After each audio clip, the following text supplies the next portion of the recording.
Blog Talk Radio. Here we go.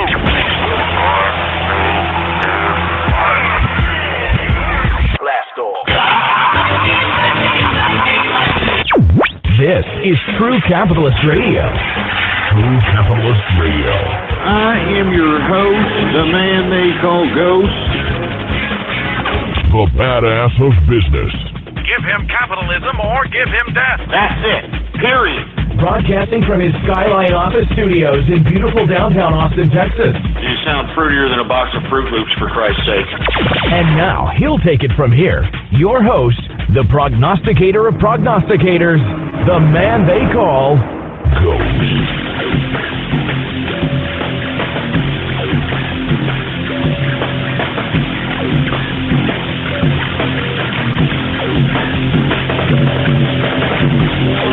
Going on, man. How's it going, folks? And thank you for tuning in with me to another edition of the True Capitalist Radio broadcast. And, of course, I am your host, the man they call Ghost. And once again, folks, I want to thank you very much for tuning in with me. This is episode number 524. Episode number 524 for all the folks that are keeping track of the True Capitalist Radio broadcast. And before we get into anything else, I'd like to ask everybody to please spread it around like wildfire and let everybody know that True Capitalist Radio is in effect and in the house. And we are live every Monday, Wednesday, and Friday, 6:30 p.m. Central Standard Time, right here on the official website of the True Capitalist Radio broadcast, and it is blogtalkradio.com/ghost. That's blogtalkradio.com/ghost. And of course, if you have not done so, please follow me on my only social media presence. And if you don't have a Gab account at this point in time, well, by God, I have no idea what the hell you're doing. Get on Gab and follow me on there, folks, under the name Politics Ghost. All one word, no underscores. Politics Ghost is the name to follow, all right? And by the way, spread this link around all over the Silicon Valley oligarch social media websites. I'm talking about the Facebooks. I'm talking about those potholes at Twitter. I'm talking about Instagram, everywhere. Spread this link around like wildfire. The whole reason why we have anywhere from 50 to 100,000 live listeners every single time I broadcast is because of you, folks, is because you organically spreading that link around like wildfire and people listening in. So once again, I'd like for y'all to please, if you could do that, it's just a freaking click, baby, all right? Just a freaking click! With that being said, folks, I hope everybody had a good Christmas. I know that we had a Christmas Eve special, folks. If y'all did not hear that, well, by God, go to episode number 523 and take a listen to it in the archive. And, of course, every one of my broadcasts are time-dated and stamped at blogtalkradio.com/ghost. Had ourselves a Christmas Eve edition, which I thought was a very, very nice success. We partook in some activities that were unconventional to the True Capitalist Radio broadcast. We had an internet scavenger hunt, which I thought was very, very exciting. I thought it gave a little bit of interaction with the fans, to say the least, and I think that we're possibly going to do that. This Baller Friday. So if everybody really liked the scavenger hunt, take a look this Baller Friday.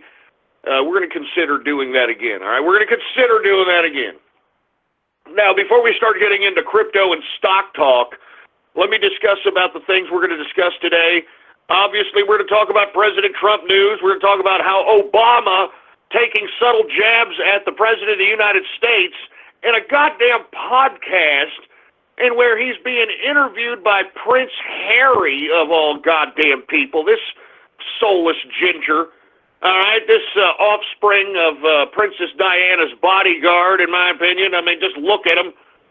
regardless, taking subtle jabs at POTUS. This guy just can't keep his mouth shut. Oh, Obama, he should be in goddamn prison as far as I'm concerned. We're going to talk about that. We're going to talk about how Democrats continue their obstruction.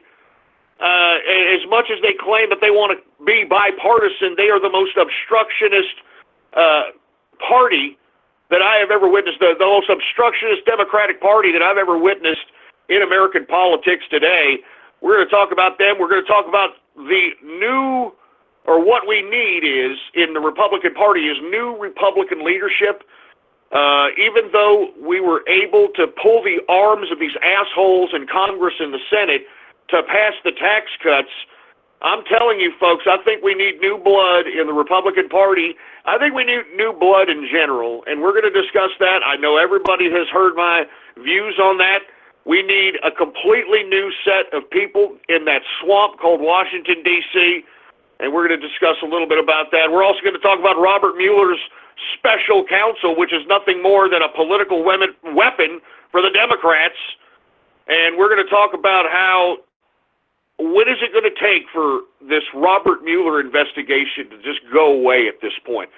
I mean, it's obvious this is a corrupt political weapon by the Democrats, Hillary Clinton, and the deep state. I mean, it's obvious. All the damn evidence is coming out, all right? And yet, you don't hear any of the mainstream media covering any of this. You know what I'm saying? They're not covering the corruption in this ridiculous Russia-Trump investigation, and it's garbage. Luckily, we have the House Judiciary Committee attempting to try to hold these people accountable and attempting to kind of bring these people in to testify. But either way, it's just not enough, and we, the people, need to start demanding that this damn Robert Mueller investigation jeopardizes the very institutions of our damn government. And we're going to talk about that. We're going to talk about how there was a bomb blast in St. Petersburg, Russia. And we're going to talk about, in my opinion, I don't think it was Muslims. I don't think it was the Chechenian rebels.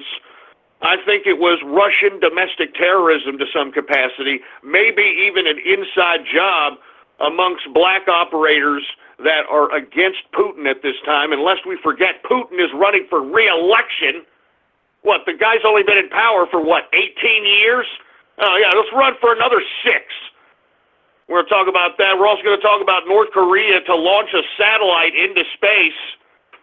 North Korea to launch a satellite into space. We're going to talk about North Korean news. And guess who's coming around? And guess who is the prognosticator when it comes to this country? And I'm talking about none other than Turkey. Now, y'all remember July of 2016 when Turkey had that fake coup that was quarterbacked by Russia, and everybody thought I was a lunatic back then when I suggested that Erdogan threw that damn coup on himself to, first of all, expose all his enemies within the domestic home front of Turkey, and secondly, to bolster his righteousness or his image within the Islamic community. Because lest we forget, Erdogan is rather an Islamic extremist with a touch of secularism, and that touch is just on the cover. It's just he wears suits. That's about it. So I suggested back then in July of 2016 that this man was throwing a coup on himself. It was quarterbacked by Putin. People thought I was nuts. And lo and behold, 2 weeks later, Putin and Erdogan, the leader of Turkey, are hugging and kissing on television.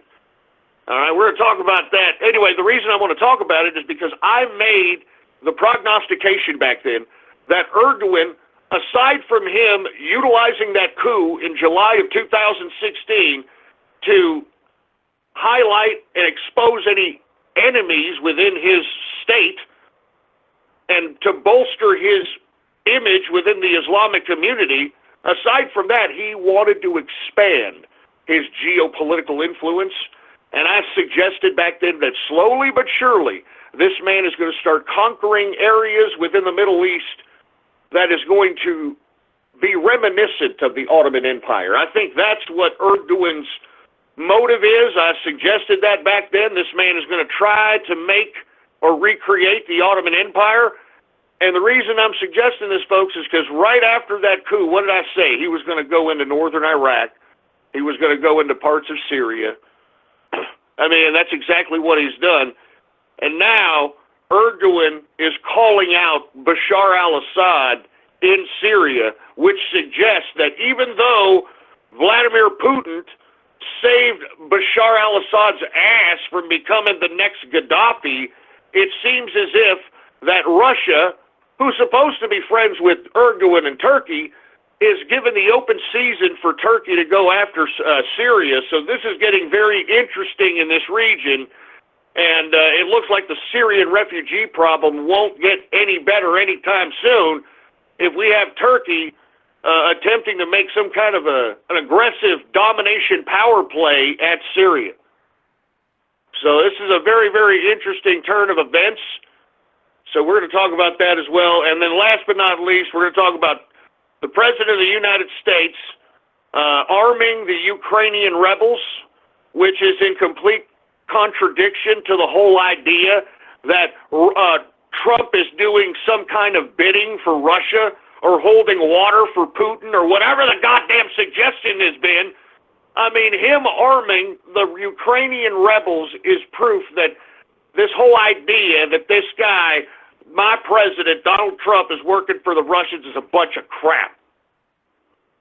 And we're talking a little bit about the ghosties and the end of the year and all that good stuff. So now we got all that out of the way. Let's go ahead and talk a little bit about crypto. Now, folks, when we were discussing a little bit of crypto in Christmas Eve, we were suffering from a major downturn. And, of course, what's unfortunate is that you had a lot of new people to the market who got in, and right away it went down about 5 or 10%, maybe 20%, depending on what coin you got into. And you got a lot of people crying over spilt milk out here. But what have I said? I said that long-term investment reigns supreme. And I suggested that not going for Bitcoin, because Bitcoin, in my personal opinion, even though I believe because of the hype and because of all the derivatives that have been created in Wall Street for Bitcoin, I personally believe that Bitcoin is going to have another run, but I certainly do not, and I repeat, I do not believe that Bitcoin is a long-term investment whatsoever. And the reason I suggested this, folks, is because, once again, this doesn't compute in any form of economics. Let's go ahead and talk about Bitcoin, symbol BTC, all right? Now, the current market capitalization for Bitcoin is $261 billion market capitalization, and the current circulating supply is 16.7 million. Now, that's a lot of circulating supply, 16.7 million. In the past 24 hours, it's gone down a little bit. It's ran up, but it's gone down, 3.64% decrease. Now, take in consideration, folks, the reason that cryptocurrency is valuable. The reason cryptocurrency is valuable is based on the blockchain technology that it possesses, and moreover, the circulating supply. You take these factors into consideration, that culminates value within cryptocurrency. That's why whenever I see Dogecoin, which I don't cover because I think it's ridiculous, whenever I see Dogecoin going up in value, I think this is what people in Wall Street criticize when they're talking about the cryptocurrency market, because there is no inherent value for Dogecoin, folks. And not to mention, Dogecoin will never stop mining itself, meaning it will continue to mine itself and mine itself forever, producing more and more coins, all right? Now, folks, I don't want to cover Dogecoin, but I'm just going to tell you how many Dogecoin are out in circulation. It's a meme coin. It's got like a picture of a Shiba dog face as its coin image, for heaven's sake. But the current circulating supply for Doge is 112 billion in circulation. Yeah, 112 billion. So whenever I see something like that go up in value, I think it's ridiculous. And it's the over-speculation of an overhyped market, or in Dogecoin's case, a bunch of I hate to admit it, a bunch of internet tards that think it's funny that they're, buying into Dogecoin because, it's an internet thing to do. It's a meme coin, yeah. Meanwhile, you're degrading the integrity of the whole goddamn cryptocurrency market when you invest in stupid crap like that. But the reason I brought up Dogecoin is because the same kind of principle can be applied to Bitcoin and why Bitcoin cannot be considered any kind of a long-term investment. The circulating supply for Bitcoin, 16.7 million. And you mean to tell me out of those 16.7 million, every one Bitcoin is worth $15,623.80 as of right now? I mean, that makes no sense. That's just, first of all, way too much circulation of a coin to have these types of prices. Secondly, let's be honest, folks, Bitcoin's technology is rather old. Have you ever made a transfer in Bitcoin? First of all, it's not very fast. Secondly, have you seen the transfer fees? I mean, give me a break. I was trying to transfer, a small amount of Bitcoin, like, was it $25 or something in Bitcoin or something of that capacity? I was trying to transfer it this Christmas Eve, and lo and behold, they wanted to charge me $45 to transfer the damn thing. So first of all, it's slow. Secondly, you've got high transfer fees just to transfer your goddamn Bitcoin from point A to point B.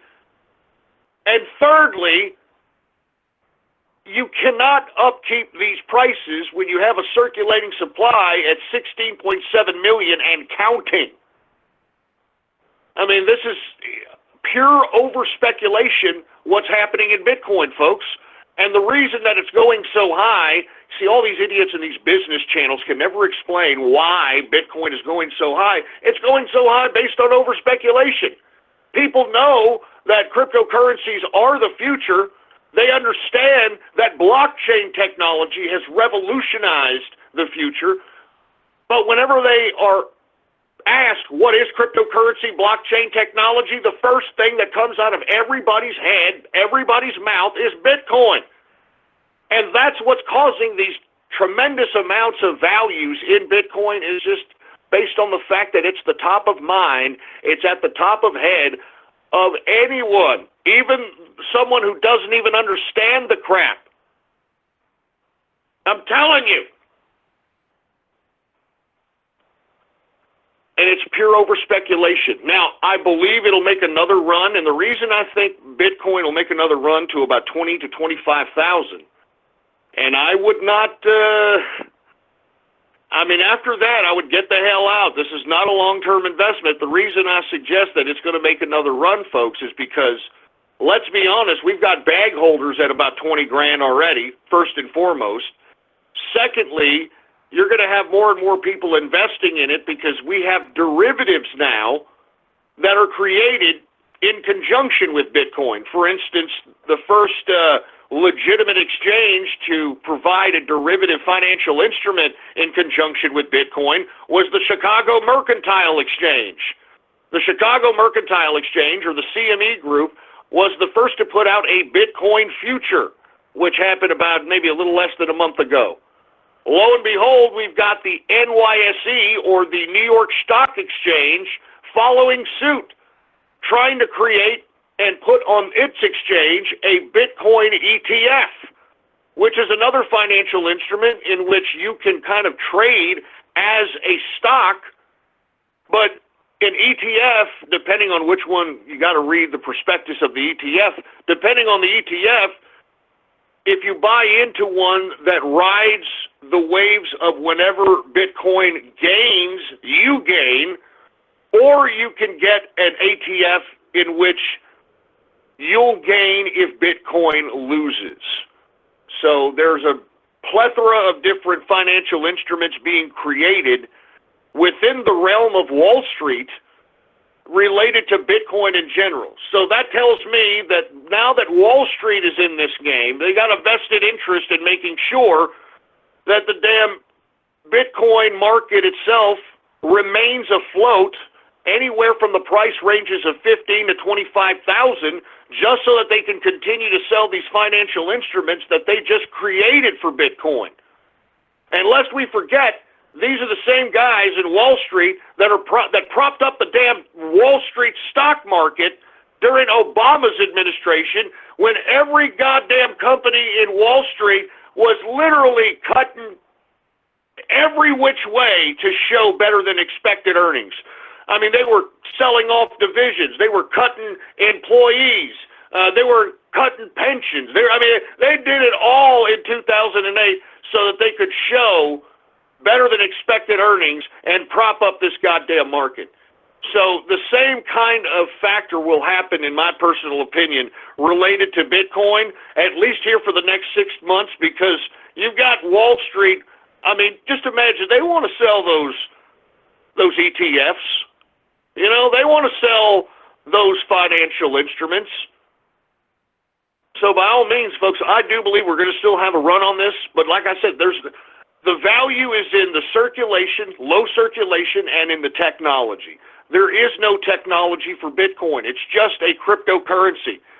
And not to mention, even though it's just a cryptocurrency, okay, it's just a cryptocurrency, but there is nothing else to it. It's not integrated with any other blockchain. Moreover, even if you do accept it as currency, the volatility of this son of a bitch makes it so unstable to accept it as currency.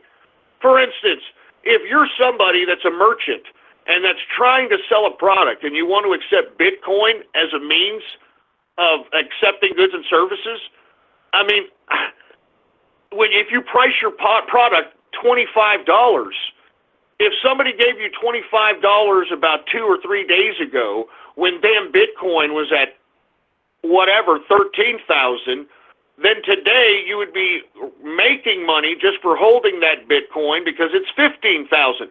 But let's say, for instance, somebody gave you that same $25 in Bitcoin when Bitcoin was at 19,000, and then the son of a bitch goes back to 13,000. I mean, that's not a very viable, in my personal opinion, cryptocurrency. I mean, you need a cryptocurrency that has a certain level of stability so that when merchants accept it, that it's going to retain its value, if not gain value. I mean, it cannot lose the amounts of value that you're seeing in Bitcoin if it's going to be any kind of a valid cryptocurrency. And not to mention, folks, there's no smart contract technology integrated in Bitcoin. The damn thing's slow. You know, I mean, you got to wait for confirmations when you're sending the damn thing. The fees are unbelievably high. I just don't see Bitcoin. I don't see Bitcoin going past 2019, if you want my opinion. I think 2018, we will see a new king of cryptocurrency. I'm just saying. Anyway, let's continue going. Let's talk about Bitcoin Cash, folks. We've seen a run on Bitcoin Cash, especially during the contraction that we saw on Christmas Eve. It's ran up considerably. Let's take a look at it. Bitcoin Cash, symbol BCH, current market cap, $48 billion market capitalization. The current circulating supply is 16.8 million in circulation. In the past 24 hours, Bitcoin Cash has gone down 7.22%. Current price for Bitcoin Cash, symbol BCH, $2,848.64 per Bitcoin Cash. Now, I want to be honest with you folks, I'm not too sure about Bitcoin Cash. I mean, I know that we have bag holders at Bitcoin Cash up to about almost 4,000. So if we get to that point, whether or not it's going to run, I have no idea. But I do say, and I can say from experience, that Bitcoin Cash is a lot faster of a transfer time than the original Bitcoin. But whether or not that's going to make it the king or the gold of cryptocurrency, I don't think so. I don't think so. Anyway, let's talk about Litecoin, folks. Now, if you want my opinion, I don't know what's going on with Litecoin here. You have the creator of Litecoin, Charlie Lee, selling off all of his Litecoin I mean, just imagine dumping all of what the hell he had in his goddamn wallet, dumping it all off on the goddamn market out here, which I thought was very ridiculous and nothing more than a virtue signal by this piece of crap Charlie Lee. But I want to talk about some rumors, and look, I'm not saying these are for real rumors, all right? These are things that have been suggested in the rumor mill, and this is something to consider. I don't believe it's true, but there's too many people talking about it in cryptocurrency chat rooms and forum posts to deny it. Now, there is a rumor that Litecoin's creator, Charlie Lee, was seen with Mark Zuckerberg from Facebook. Now, I'm not too sure what the hell that means, and even if they were seen together, whether that means anything. But it would make sense why Charlie Lee would make such a move in selling all his goddamn Litecoin in a virtue signaling attempt if, for whatever reason, Facebook was going to entertain the whole concept of cryptocurrency. Now, let's just say for the sake of argument that, okay, they met together and Facebook is going to do business with Litecoin. What's going to create the value in Litecoin? Because Litecoin is much like Bitcoin. It's just a cryptocurrency. It has no technology behind it outside of its initial token and blockchain. That's it. It is very fast if you have transferred Litecoin. It's not very, you don't have to wait when you're transferring Litecoin. So what will create the value of Litecoin?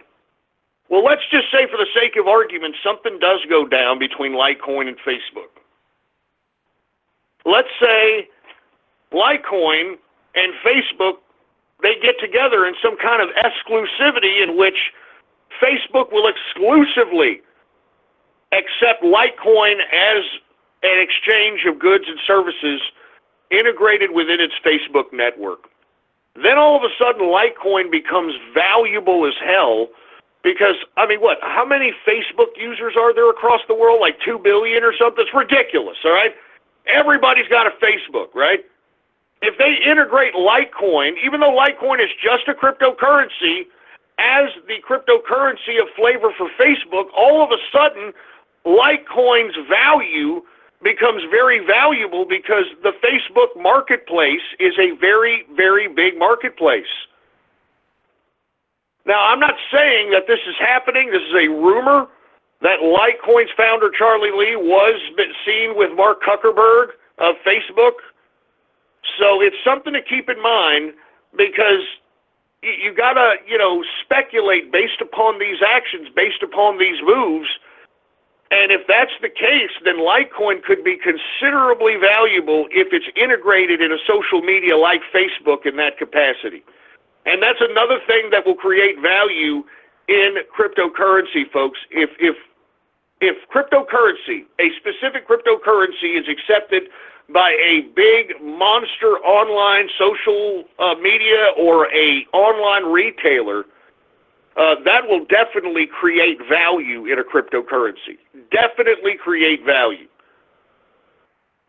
So anyway, I don't know. This is rumors that potentially Litecoin's creator Charlie Lee was seen with Mark Zuckerberg, but we shall see. All right, LTC is the symbol for Litecoin. Current market cap is $14 billion market capitalization. The current circulating supply is 54 million Litecoin in circulation. In the past 24 hours, Litecoin has gone down 5.57% decrease. Current price for Litecoin, symbol LTC, current price $270.08. Now, once again, I don't see the prices going past $350 if we don't see any news like what I suggested that's in the rumor mill that Litecoin's Charlie Lee, was seen with Mark Zuckerberg. I don't see value in Litecoin beyond about $300, $350. But by God, if something like that happens, Litecoin's going to take off to, I would say, in the $800 range plus. But remember, I mean, that's how you move on these coins, and that's how you know value is there. Now, let's take a look at Dash. All right, I like Dash. It's only a cryptocurrency component as well, doesn't have anything integrated in it. It's one of the old school kids. Dash, it was formerly Darkcoin, and Darkcoin changed its name to Dash, and as a result, it had been around not too long after Bitcoin was incepted. And not to mention, folks, I really do like the circulation in Dash, not to mention it's a very, very quick coin when it comes to transfer time, etc. Let's go ahead and take a look at it, symbol DASH. Current market cap for Dash is $9 billion market capitalization. The current circulating supply is 7.7 million in circulation.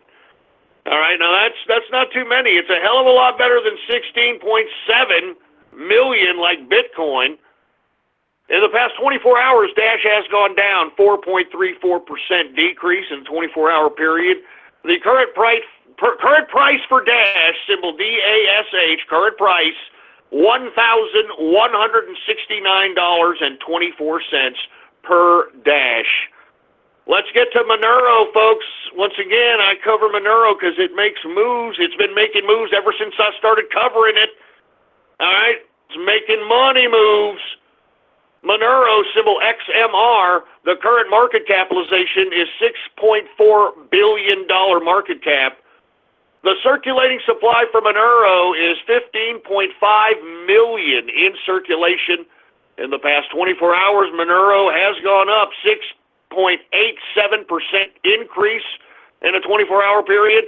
Current price for Monero, folks, $413.83 per Monero. Now, I'm going to keep covering EOS because the damn thing keeps running and running and running.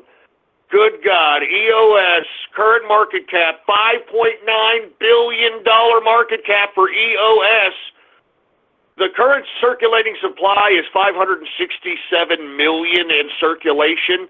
In the past 24 hours, EOS has gone up 5.99%. Current price for EOS, $10.50 per EOS. Folks, a couple of months ago, this damn thing was 50 cents. I'm just saying, good God. Let's go ahead and get to quantum, folks. Now, what have I told you about quantum? It's one that myself and the Inner Circle have a considerable investment in. And let me tell you, we've been heel kicking, on quantum. And look, we're going to see this price go up even more. As I suggested, folks, there's going to be a hard fork on Bitcoin that is going to hard fork Bitcoin into something called Bitcoin United. For every one Bitcoin you hold, you're going to get one Bitcoin United. Well, the Bitcoin people allowed quantum to partake in this hard fork. And what's going to happen is if you happen to have 100 quantum in your possession, you will get one Bitcoin United. And folks, me and the Inner Circle did the analysis on this. And we said, and remember, when I suggested this, it was at $12. All right, quantum was at $12. I suggested that based on that ratio alone, for 100 quantum, for 100 quantum, you will get one Bitcoin United. Based on that ratio, it puts the price of quantum anywhere from $110 to $150, $160 a coin by January 2nd. All right? By January 2nd. So, in my view, we're holding long. And not to mention, we feel that this year, quantum will supersede Ethereum when it comes to smart contract-based coins. And there's a lot of reasons for that, folks. You can do your own research. Quantum is its own token. It's got its own smart contract technology, folks. If you download the Quantum wallet, it has a template in which you can basically code in yourself a smart contract within the wallet. Not to mention, it's a great staking coin, folks. So if you happen to have Quantum and you put it in your Quantum wallet and leave it in there and leave your Quantum wallet on, you will actually get more Quantum for maturing your coins. It's, once again, what we call a proof of stake. All right, proof of stake means that Quantum will pay you more Quantum for as much Quantum as you're holding in your Quantum wallet. All right, it's called proof of stake. So there's a lot of reasons to get into Quantum, folks. That symbol QTUM, the current market capitalization for Quantum is $3.9 billion market capitalization. The current circulating supply is 73 million in circulation. In the past 24 hours, it has pulled back 3.63% decrease in a 24-hour period. The current price for Quantum, symbol QTUM, current price, $53.82 per Quantum. And let me tell you, I'm a buy on this even at these prices, folks. I am a buyer. Me and the Inner Circle are buyers, even at these prices, folks. I mean, we could see Quantum anywhere in the range in the next year. In 2018, we could see Quantum anywhere in the range from $400 to $700 a coin. And the reason we're speculating this is because, first of all, we think that the smart contract technology that's in Quantum is a hell of a lot more stable than Ethereum. Secondly, we think it's a better token and a better coin than Ethereum. Third, if you take a look at Ethereum, symbol ETH, the goddamn circulating supply for Ethereum is 96, going on 97 million in circulation for Ethereum. Almost 97 million in circulation, and Ethereum is at $800, or at least it was. It's at about $754 right now. But are you kidding me? I mean, Quantum is way better technology, way better smart contract stability, way better token, way better blockchain. I'm telling you, Quantum 2018, it's going to go all the way up. So me and the Inner Circle are still buyers on Quantum, even at these prices, folks, all right? Even at these prices. And remember, every coin that yours truly covers on this broadcast, you know it's pure money, right? I mean, you understand that, right? And somebody's saying, I'm looking at Quantum symbol as, no, Quantum symbol is QTUM. If you're looking at anything else, you're looking at the wrong coin. QTUM is Quantum's symbol, all right? Now let's move on because we're running out of time here once again. Let's get to Zcash. What have I told you about Zcash, folks? Low circulation, high value. I would not be surprised to see this damn thing go into 1,000 a coin here in the next 2 months. I've said it. The trajectory of that is looking good. Let's go ahead and take a look at Zcash, symbol ZEC. Current market cap for Zcash is $1.6 billion market capitalization. The current circulating supply is 2.9 million in circulation. 2.9 million in circulation. In the past 24 hours, we have seen a pullback in Zcash, 3.02% decrease in a 24-hour period. The current price for Zcash, symbol ZEC, $555.16 per Zcash, baby. What I'm just saying. Anyway, folks, let's go ahead and take a look at Salt. What have I told you all about Salt, folks? And not to mention, now that we're going to see some taxation coming along in cryptocurrency, Salt Lending's platform is going to be a very attractive way to avoid taxation, first of all, because you can't tax debt, and secondly, very attractive so that people can cash out on their cryptocurrency without cashing out on their cryptocurrency. And for you folks that are unaware of Salt's lending blockchain, what they are using, unfortunately, they're using the ERC20 token to create smart contracts so that they can use to dispense collateral-based loans. Now, what does that mean, folks? Well, Salt will lend you money based on how much cryptocurrency that you have in your possession. And what you do is you tell Salt, hey, look, right now, let me give you an example. Quantum, about 2.5 weeks ago, was at $12, okay? Now, I don't know if y'all heard about this. We had an Inner Circle member got a little impatient and did not want to wait for the major increase that the Inner Circle and myself were waiting for when it came to quantum. And instead of possibly doing the salt route and getting a loan on his quantum for $12 so he can have a little cash to mess around with or to reinvest or whatever, this guy sold off his quantum. Oh my God, I get choked up just thinking about it. Sold off all his quantum so that he can get into Bitcoin Diamond. Oh my God, 2 days before the big increase when quantum went from $12 to $50, he did this move. Now, had he gone through SALT, folks, he would have been able to take a collateral-based loan on his quantum at $12, and whatever he had, I mean, even if he had 10 grand worth of quantum, because he supposedly had 12 grand worth of quantum, even if they gave him 10,000 up front, once he saw quantum go up to $50, all he would have to do is pay off that 10 grand with whatever interest, then get his quantum back, and boom. He got a loan for $12, paid off the loan, and then got his quantum back. His quantum is worth $50. And then what can he do? He can go and take out another SALT loan at $50. Do you understand? I mean, this right here, folks, you're listening to it right here. This is my opinion, of course. I'm not a tax expert. But this is a way to potentially avoid any kind of major taxation on cryptocurrency because, as I've stated, folks, debt is not income, all right? That's how these corporations get away with it, all right? And let me give you a good example of how they did this, these corporations, how they do this, all right? Now, we've heard a lot of people, and I've talked about it throughout the years, say that multinational corporations that are headquartered in the United States have made almost $3 to $4 trillion in other markets, but they have not brought that $3 or $4 trillion into the United States because they don't want to be double taxed. Now, let me explain what I'm talking about here.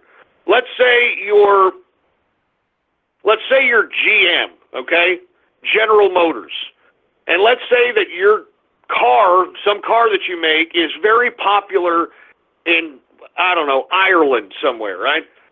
Well, all the revenue that GM makes off of selling their product in Ireland is already taxed in Ireland, okay?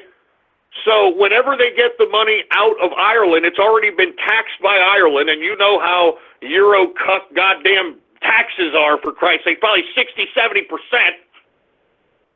And what GM would like to do is take the profits that it made from Ireland and bring it to the United States. The problem is that the United States wants to tax almost 40% of that money that GM made in Ireland over its cars that it sold there that it was taxed with. I mean, you understand what I'm saying? They're getting double taxed, right? So instead of the corporations during the Obama administration, instead of them bringing their foreign profits into the United States and being double taxed, they kept their profits offshore, okay? And that's why you kept hearing me, you kept hearing Donald Trump, you kept hearing a lot of people saying there's $3 or $4 trillion offshore that wants to come back into the United States, but it can't because it doesn't want to be taxed another 40% on top of whatever it was taxed in the market of origin. So what these corporations did, and you can take a look at it, Apple did this, I mean, many different corporations did this, they took out loans off of the trillions that they had offshore from financial institutions and then took the money that they took loans on from the $3 trillion they had offshore. They took the loan money, brought it into the United States, put it in their bank account, and made their goddamn books look better than expected earnings just based upon that little trick right there. I'm not even kidding. Because they can't tax Apple if it takes out a $200 billion loan and then puts it in his bank account. Do you understand what I'm saying? Because that $200 billion, if it's a loan, then that's not taxable income. That's a loan. The only time a loan becomes taxable is if you just take it and run and don't pay your creditors back. That's when it unfortunately becomes taxable. But, well, yeah, and rightfully so, you're taking the money and running. But either way, folks, that's why I like salt, and I think that salt's price, it's very undervalued even at these prices, folks, because the kind of capacity in which it's going to serve the crypto markets I don't think the value has hit this crypto yet. So once again, take a look at it. If you happen to have a lot of cryptocurrency, take a look at its lending capacity and see if it can't work for you. See if you can't take out a loan. It's a collateral-based loan. There's no credit checks. All you have to have is your crypto, baby. That's all you have to have. You just have to have your crypto. Isn't that awesome? Seriously, and I believe, folks, this service that Salt's providing is going to be big. It's going to be big when it comes to people trying to cash out on their cryptocurrencies. I'm not even kidding. I'm not even joking around, folks. I personally believe that these. I can't emphasize it anymore. Remember, folks, I mean, every time I cover something, it's money. It's money. So I would like to remind everybody that when I was talking about salt was only at about $5. Okay? Let's take a look at it right now. Current market capitalization for salt, symbol SALT, $822 million market capitalization. The current circulating supply for salt is 54 million in circulation, so similar to what's circulating in Litecoin. In the past 24 hours, salt has gone up 22.82%. 22.82%. What did I tell you? What did I tell you? And look, I'm still a buyer at these prices, folks. This is just the beginning. I mean, I told you what this blockchain is all about, what the technology is, and I'm telling you, now that we're going to be taxed on cryptocurrency, this service is going to be in major demand. In major demand, to say the least. So that's why I'm saying I'm a buyer on this. I've got another long, tremendous amount of investment on salt, and if you know what's good for you, I would strongly advise you to buy and hold on salt, folks. All right, current price for salt, SALT symbol, $15.15 per salt. And let me tell you, this past Christmas Eve, salt was only at $10 and change, and I was giving it away during the damn internet scavenger hunt, for heaven's sake. Anybody who won salt in the scavenger hunt already made money. They already made $5 of salt that I gave them. All right, they're already making money. They're already understanding that cryptocurrency ain't no joke. All right, cryptocurrency ain't no joke. Anyway, let's talk about a couple of other cryptocurrencies. Then we're going to move on to the stock market. Let's go ahead and take a look at Civic, folks. That's symbol CVC. I've been covering this because I personally believe that we're going to see a run on this, and we have. When I was covering it, Civic was at about 30 cents. I got myself a few thousand Civic, believe it or not, and it is up, and cha-ching, that's all I got to say. Current market capitalization for Civic is $329 million in circulation, or excuse me, $329 million in market cap. $329 million market cap, $342 million in circulation. 342 million in circulation, and it's already all pre-mined, folks. So 342 is the permanent circulation. The current, in the past 24 hours, Civic has gone up 1.45%. Now, the reason I think that Civic could be anywhere from the range of $1 to $10 is because I'm looking at the trends of EOS. If you take a look at EOS, folks, and I've been covering EOS, we just talked about it, the current circulating supply for EOS is 567 million. And if you take a look at Civic, CVC, the circulating supply is 342 million. And you take a look at the price of EOS, it's at $10.50. You take a look at the price of Civic, it is at 96 cents right now. All right, 96 cents. And I got in on this one at 30 cents, folks, and I personally believe it's going to continue to go up on a variety of different factors. The blockchain technology on this one is related to those that are within the Civic the civil service arena. So it's a civil service blockchain, and we all know that civil service is something that ain't going nowhere. There's going to be bureaucrats. There's going to be government workers. So this blockchain is geared towards that demographic. So you know that there's demand. And secondly, just based on the trajectory points that we're seeing with EOS, as far as its circulating supply in conjunction with the price, I think that this has the capability of doing the same damn thing, if not better, because there's a lower circulation in Civic than there is of EOS. Once again, current price is 96 cents for Civic. One more, and then two more, then we're moving on. 0x, folks, symbol 0x, the symbol is ZRX. ZRX is the symbol. Now, the reason I like this particular cryptocurrency, because it is currently trying to build the first exchange that will be feeless. It'll be a feeless exchange, and the only thing that you'll be charged is, gas. It'll be like as if you were just transferring it from one friend to another. It's going to be a feeless exchange, and I like the technology on 0x, and if they can make this happen in this year, according to the white papers, this is the year. So I like this one here, and secondly, I'm doing the EOS trajectory play on this one. 0x, the market cap right now is $315 million. The circulating supply for 0x is 304. Excuse me, my bad. The current circulating supply for 0x is 472 million already pre-mined. So it's all circulated. All right? It's all circulated. 472 million in circulation. In the past 24 hours, 0x has gone up 4.04%. Now, folks, I've got a considerable amount. I've got about 1,200 in this one. I bought 0x when it was at 10 cents. All right? It is now 66 cents per 0x. And look, you compare those charts with EOS. I'm telling you, this year we could see this go from anywhere from $1 to $10. And not to mention, I think it has better technology, both Civic and 0x, than EOS, but, we shall see. Each investors are their own.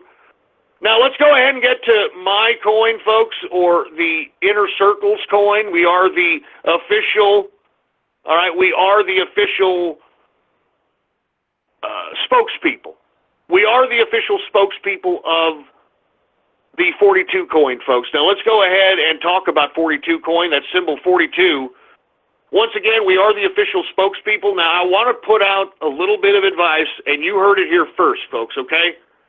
We are going to see a bump in 42 coin because 42 coin is about to be put on an exchange, okay?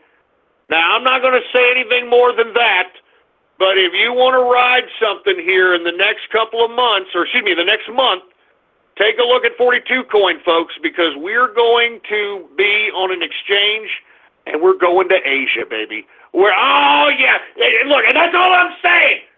We're going to hit up one of those high freaking volume freaking Asia exchanges. And we're not stopping there. We're adding on other exchanges, folks. So as far as I'm concerned, I would like for you all to entertain this as a long-term investment. And look, there's 3 reasons and 3 ways to play 42. First reason is to hedge against any contraction in the market because it stays pretty stable, if not increases in value during contractions. Secondly, it's a long-term investment because, as I stated, folks, this is going to be the most expensive coin of all cryptocurrencies. It is going to go over $1 million a coin. Mark my words. I have not been wrong in the cryptocurrency game, baby. All right? Mark my word. Not to mention, I'm involved in this coin, man.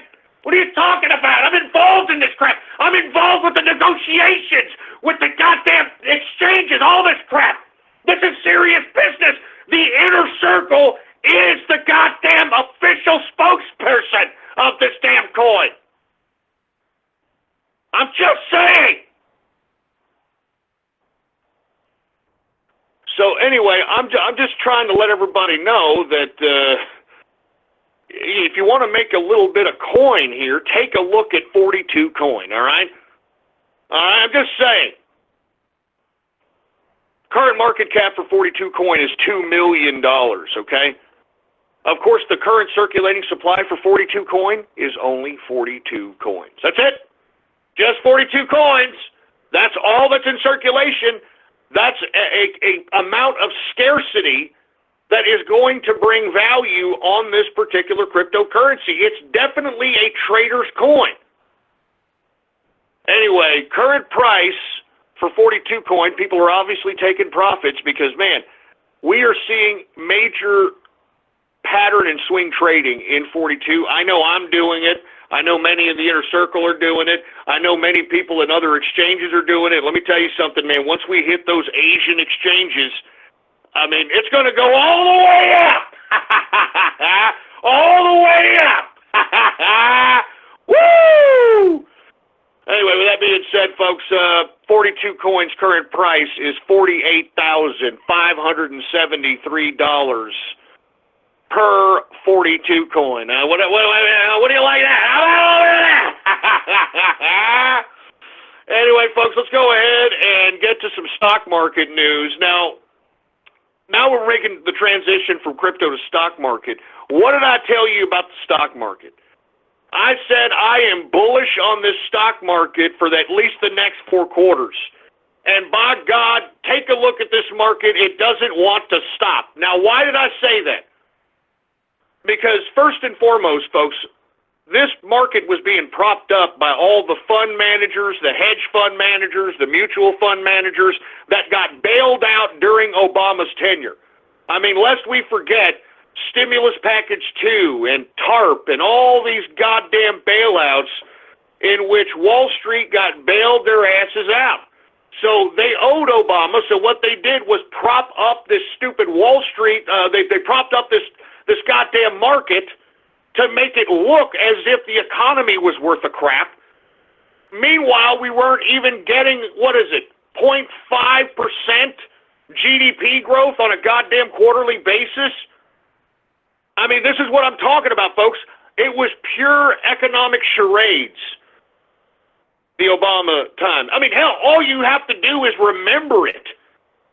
I mean, in the next year, it's going to be a whole new America in 2018. There's going to be a lot of money in people's wallets, a lot of economic opportunity, lots of jobs for people to choose from, and they are going to look at Obama and say, man, was that really America? Yes! Yes, it was! And by the way, folks, during that time, I was telling everybody this is a fake market, okay? This is an overinflated market, and the reason Wall Street did it was because the government bailed them out. They owed the government. You know, they owed Obama. So as a result, they propped up the market, even though our economy was crap. Obama and the Democrats would always point to the fact that, hey, look at the stock market. Look at the stock market. It's doing great. Well, folks, I was very scared that we were going to see a contraction. And I think we should have seen one.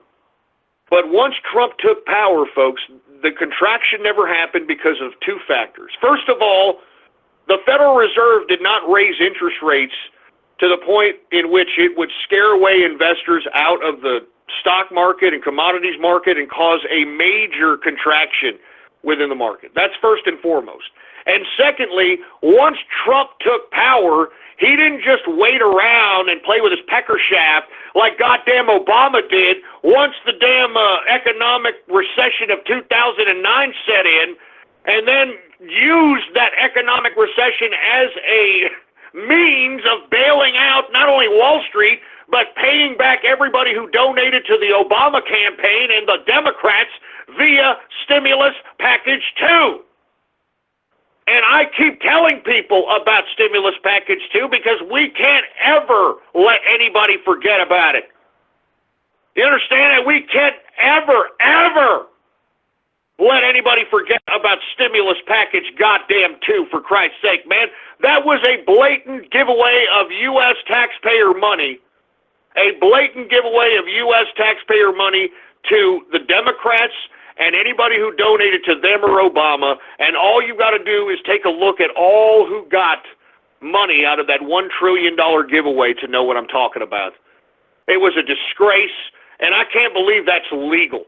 And if you take a look at who got money in stimulus package 2, and take a look at the biggest critics of our president today, then you'll understand why everybody's so loyal to Obama. Then you'll understand why everybody's so loyal to the Democrats. All right? They bought and paid for that loyalty.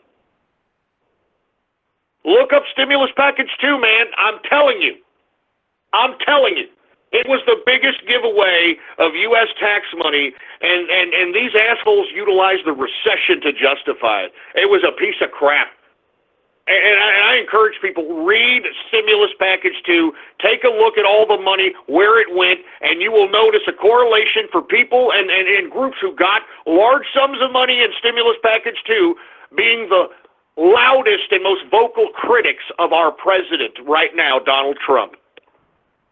These people aren't loyal. They've been bought and paid for. That's why every time there's protests, what do you hear? Paid protesters.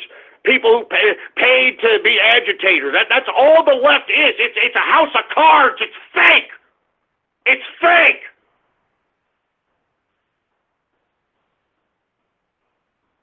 Anyway, we are now in the second hour of the True Capitalist Radio broadcast. And, of course, I am your host, the man they call Ghost. And once again, folks, I want to thank you very much for tuning in with me. Before we get started on anything else, I'd like to ask everybody to please spread it around like wildfire and let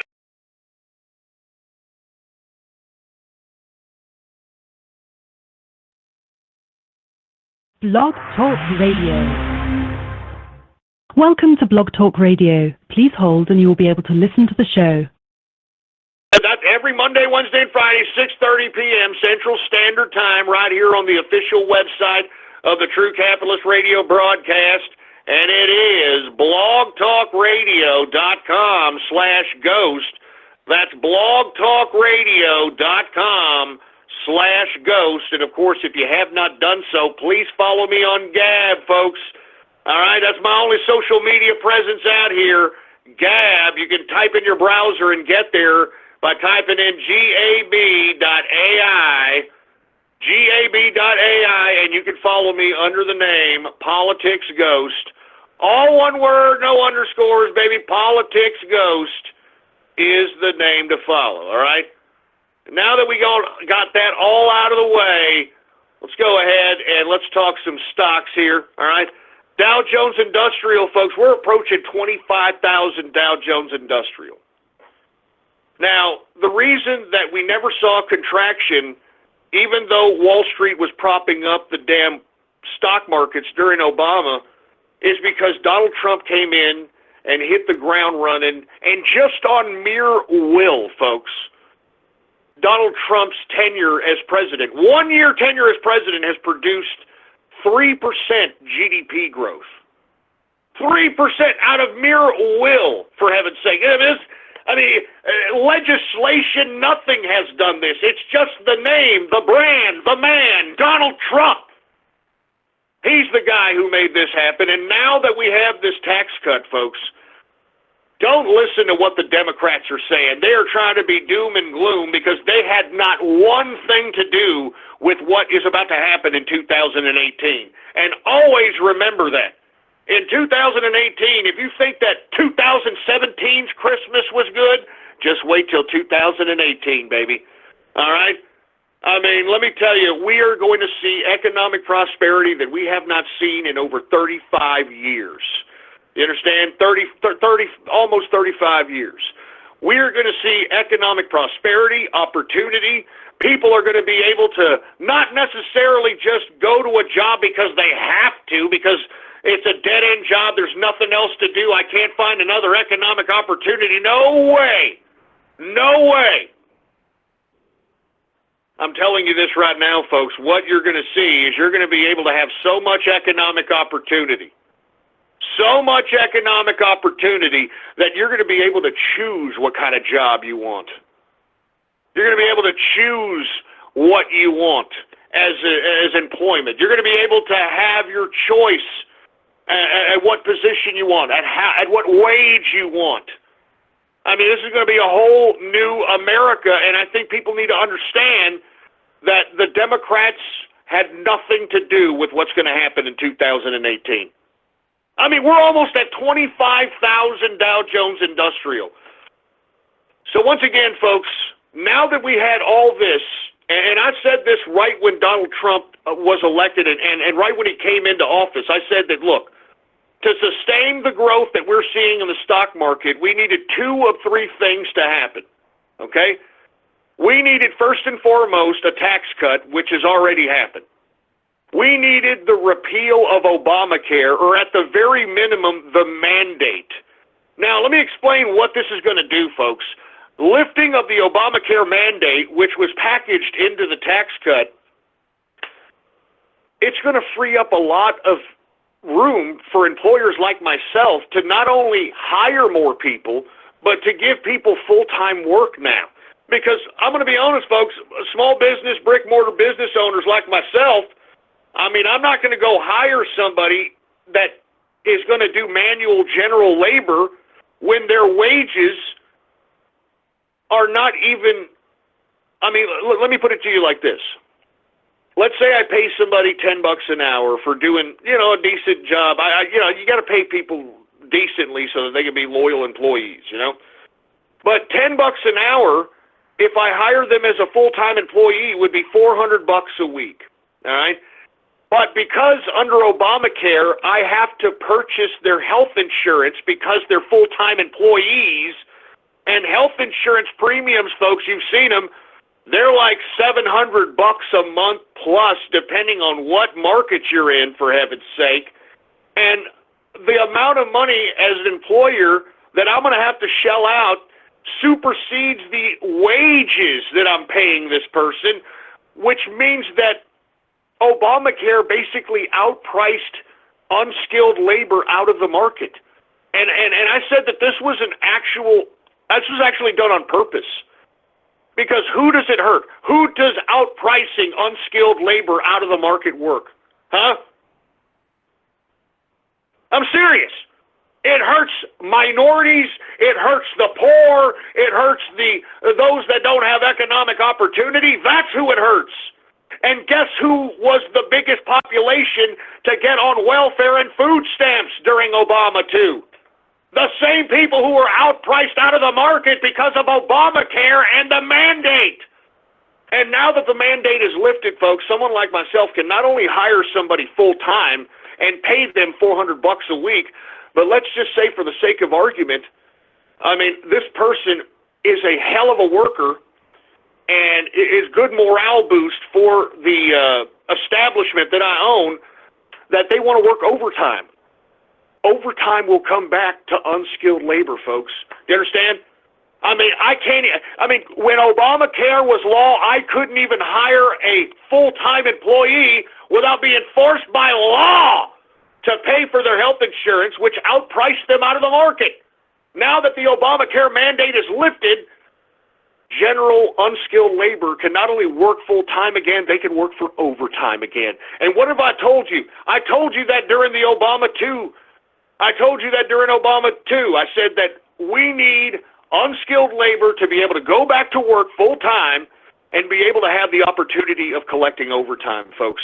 Because prior to Obama, I remember a lot of people who would work for overtime. I mean, they would pay their sustenance based upon their regular wages and have the overtime that they would accumulate as money and funds to be able to do extracurricular activities or be able to buy something. You know what I mean? So give me a break.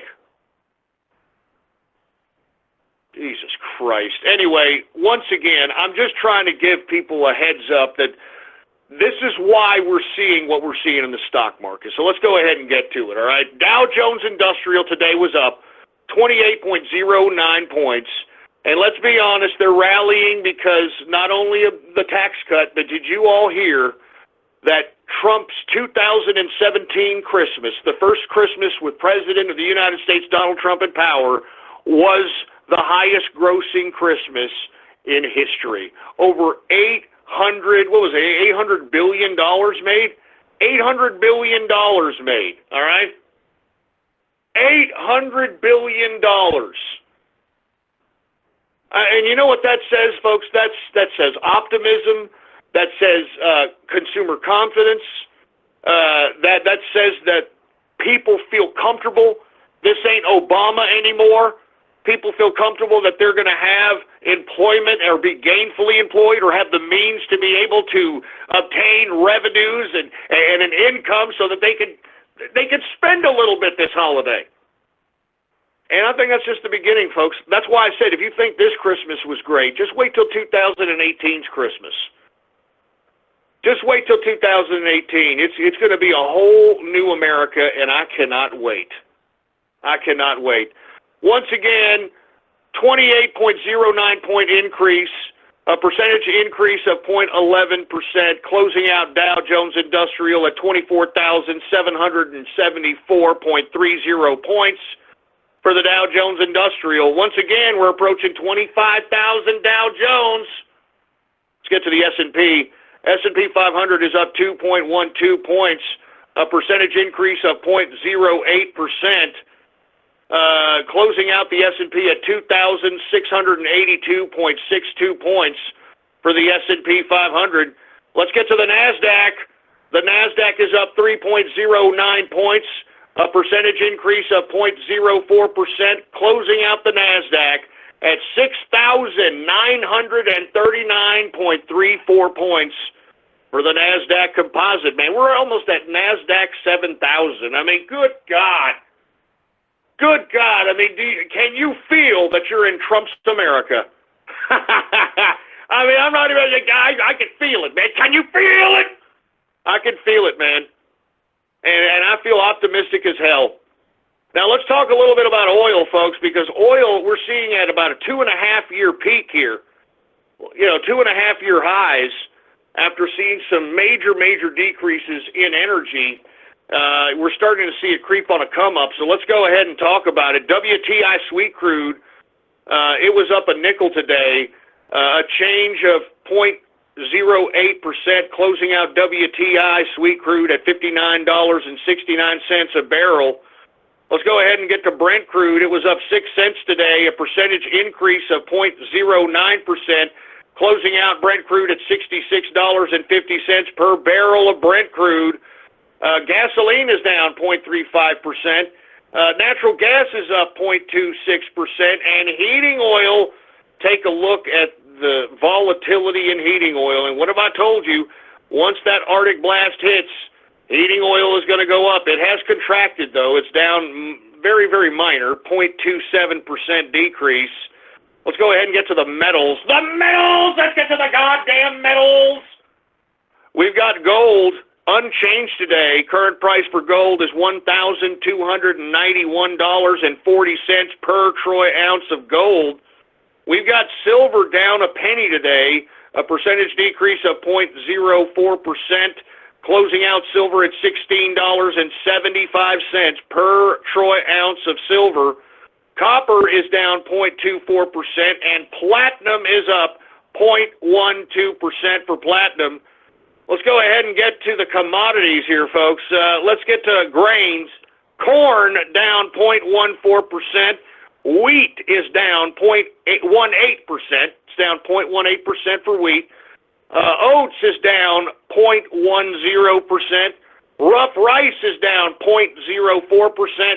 Soybean is down 0.08%. Soybean oil is down 0.06%. And canola is up 0.30%. Let's go ahead and get to the soft, shall we? Let's get to cocoa. Cocoa is up 0.54%. Let's get to coffee. Hey, dude, just don't talk to me. Don't talk to me unless I have my coffee, dude, with soy milk, dude. Shut up, you stupid fruiter. And by the way, I would like to take this opportunity to remind everybody to boycott Starbucks. Boycott Starbucks, for Christ's sake, man. Sick of Starbucks. Anyway, coffee is up 1.88%. Sugar is up 1.56%. Orange juice is down 1.21%. We've got cotton is up 1.96%. Lumber is unchanged today, unchanged for lumber. Rubber is down 0.80%, and ethanol is up 0.15%. Let's get to livestock, shall we? Live cattle, folks, is down today 0.39%. And let me tell you something right now. We should be seeing some decreases. We should be seeing some goddamn decreases in live cattle, all right, especially steak prices. All right. I mean, did y'all see the steak prices? I mean, I saw livestock going down. I didn't see steak prices very generous this Christmas by the local butchers, to say the least, man. All right, but hey, as it gets closer to New Year's, get yourself a New Year's steak. They should be on sale. All right. We got cattle feeder up 0.27% increase. Lean hog down 0.70%, folks. And once again, I'd like to bring back the ham bone movement. For you folks that are unaware, I'd like to just try to bring a little level of encouragement to fat, jelly-ass, gigantuan Snorlaxes, that got fat cellulite dripping off their ears and all that crap, all right? We need to give them a little bit of encouragement, and how we do this is not necessarily harassing them, so to speak, not necessarily giving them any kind of bad banter, but just walk by them as they're either waddling their asses or rolling around in a hover round. As they're passing by, just say, "Hambo." That's it. It's as simple as that. It's as simple as that. Just say, "Fat, greasy-ass, smelly ham."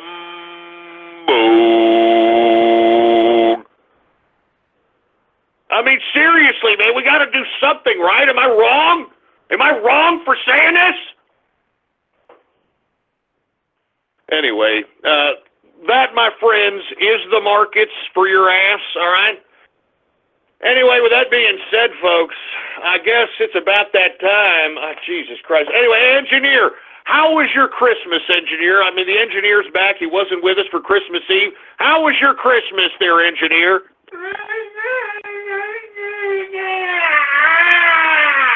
All right. Well, it sounded like you had a pretty good Christmas.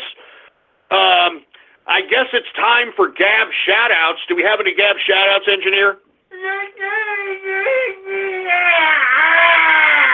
All right, well, let's go ahead and get to some Gab shout-outs. And for you folks that are unfamiliar, if you would like a Gab shout-out, all you've got to do is like the first like on my Gab account, folks. And, of course, the Gab post to like is True Capitalist Radio Now Live. If you like that post on my Gab, I will give you a Gab shout-out live right here on the broadcast, right here and now. So let's go ahead and get to some Gab shout-outs right now. Who do we got here? We got BN King in the house, Metroid Junkie in the place, Ghost is mining Dogecoin. Shut up, man. I'm not even touching that stupid meme coin. Good God. Soros Christmas heart attack, LOL. Hey, is that for real? I heard that was a bunch of crap. Did Soros really have a heart attack? Even if he did, he could buy another heart, just like Rockefeller did. Remember, he bought 6 hearts before his body said, you know what, we're taking a dirt nap, you evil prick. Anyway, let's continue going. What do we got? How to grow Bitcoin. What the hell does that mean? Jesus Christ. We got Mr. Ghost Feeney, whatever the hell that means. Jesus Christ. We got the Dreadnought.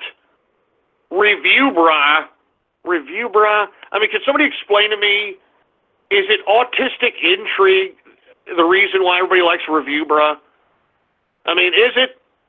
I'm just asking. Hi, I am Review Bra, and I'm sitting here in my Toyota Corolla 1995 eating a cheese-filled chorizo taco that was made with Cheeto Crunch and Dorito The guy is just, I don't know.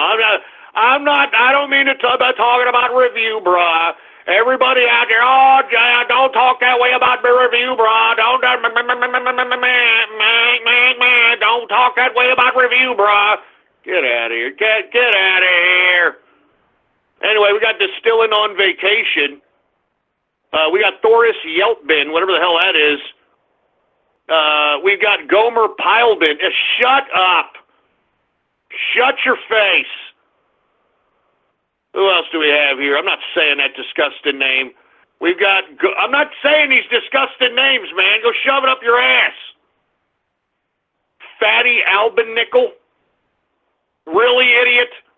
Really, you moron? Got some idiot named Mohammed. Somebody named Lesbian Tree. Lesbian Tree, really? Jesus Christ, you freaking sick bastards, man. Johnny Fremont. We got Kush in the house. What's going on to Fish? Who else do we got here? Once again, if you want to shout out here on Gab, all you got to do is like the first post, the post that states True Capitalist Radio Now Live. If you like that post, I'll give you a Gab shout out live right here on the broadcast here and now. St. Petersburg Explosive Vodka. Come on. Explosive vodka? Oh, my God. You people are stupid. Give me the mic. Jesus Christ. We got Crypto Bro Dog. We've got, who else do we have here? Happy New Year's Dad. What the hell are you talking about? No, don't call me your father, you sick autist. I'm not your father. Shut up with that crap. You sick bastard. I'm not your daddy. You understand that, boy? You wish I was, but I ain't, all right? Jesus Christ, man. Who else do we have here? We got Daniel James in the house. Trust Jesus. We got Supa in the place. What's going on? Who else do we have? One Fish, Two Fish. I'm Jewish. What? One Fish, Two Fish. I'm Jewish. You son of a... God damn it. I don't know how many times. I don't know how many goddamn times I gotta tell you idiots on the internets out there, I am not a Jew. I am not a Jew. I use yarmulkes for coffee filters, for Christ's sake. Give me the mic. Give me the mic. Well, how many goddamn times I gotta tell you that, boy? Anyway, we got the snake guy. There's a snake nerd there, huh? Jesus Christ, man. We got Gab's token leftist. Oh, that's we need more of those around here. Yeah, right. Give me a freaking break. Rebecca Sugar. We got Ghostus Gorbles. Shut up, man. Shout out for Ghost. What's going on? A little dash of salt. Yeah, shut up with those stupid, dumb little quibs and shut up! We got Alabama Capitalist in the house. Engineer? The engineer. You're calling the engineer a Jew for Christ? Jesus. What a bunch of racists, man. I've come to the conclusion that every idiot that listens to me is a racist bastard. And you know what's funny? Is that I make a little bit of criticism about autists and Asperger's, but I'm the bad guy, right? I'm the bad guy. A stupid idiot. Give me the mic. Give me the mic. Give me the goddamn mic, for Christ's sake. I'm the bad guy, right? Jesus Christ, man. The ghost of Charles Manson, really, asshole? 101 ways to cook a Manhattan? Oh, you sick idiot!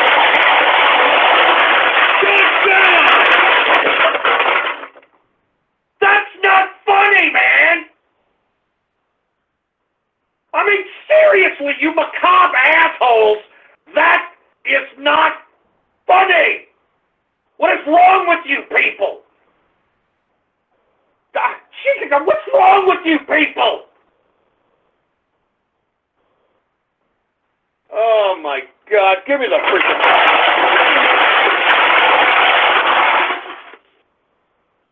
I'm telling you guys, man, I can't believe that you are this goddamn... I don't even know what to say, man. Jesus Christ, man. I don't even... Am I supposed to continue on? Am I supposed to continue on with this crap?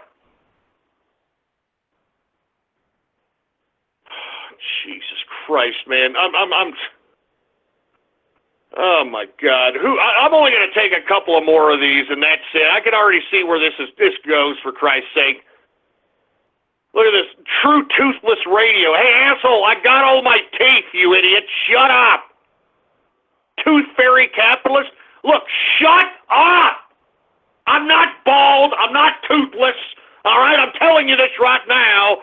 If your wife or your mother saw who I was, she would probably be dropping trowels saying, please penetrate my body. I guarantee you, boy. I guarantee it. So don't sit there and talk trash. All right?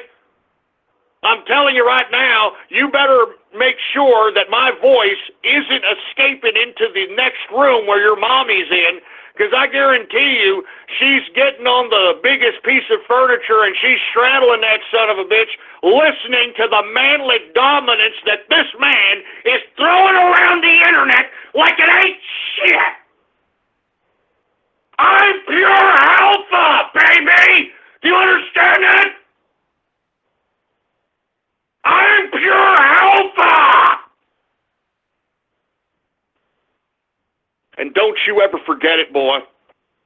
Don't you ever forget it, man. I'm a bad man, and you idiot, you just don't understand. I'm a bad man. If I clench my goddamn fist, put them in my pocket, and walk outside, I could be taken to jail for illegally carrying lethal weapons, baby. You understand? I'm a bad man. It ain't nothing for me to kick a man's ass. I tell you, I'd stop a mud hole in your ass, kick it dry, and then take a dirty yellow bubbly piss in it, and all you can do is look back at me with a yellow smile about it there, you sick son of a bitch. You understand that? You understand that? I'm alpha! I'm pure alpha, baby! You understand that? I'm not like you beta cucks out here, boy. And don't you ever forget it. I'm telling you this right now. You better hope that my voice isn't reaching the ears of your sisters or your mothers, because I guarantee you they're putting a couple of fists in their private parts in complete orgasmic pleasure, listening to this man throwing around manly dominance, alpha dominance, like it ain't crap, boy. Like it ain't crap. You're damn right. Who else do we got here? We got Lifehouse in the house. We've got, I'm not saying that disgusting name. I'm Pure Albin. Look, shut up. Shut up! Shut up with that shit! Look, shut up with that crap. You understand? I know what you mean by that. I know what you troll terrorists mean by that. Give me the damn mic. Give me the mic. Shut up with that crap. Just shut up. Shut your stupid face hole. Jesus Christ, man. I'm only going to take a couple of more and that's it. And we're done. We're done with this damn Gab Shout Out crap. And you know, I only try to do this to try to make the show a little goddamn interactive, for Christ's sake. Good God, man. The Texas Knee Guardsers. Shit, you know what? Shut up. Shut up.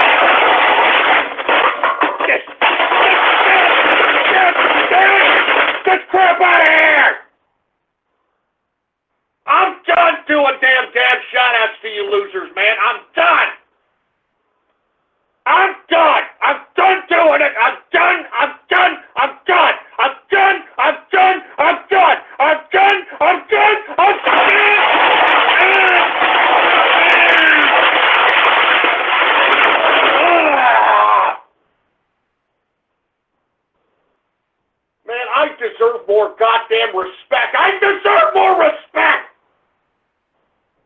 I mean, I'm a capitalist!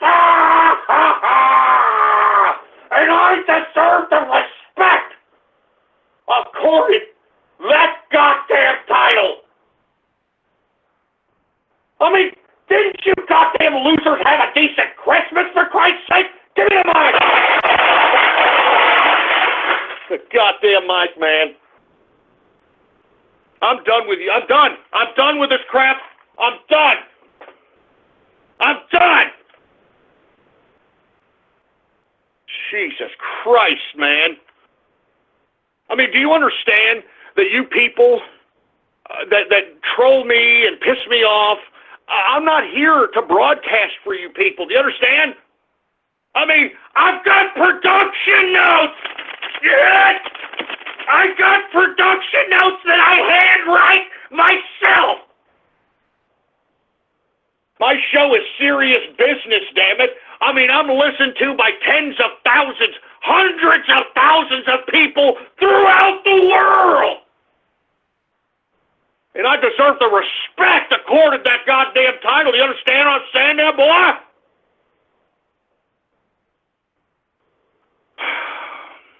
And who the hell did this? Who the hell did it? Johnny Walker Blue Label Ghost and Cripple. You son of a bitch! Yeah!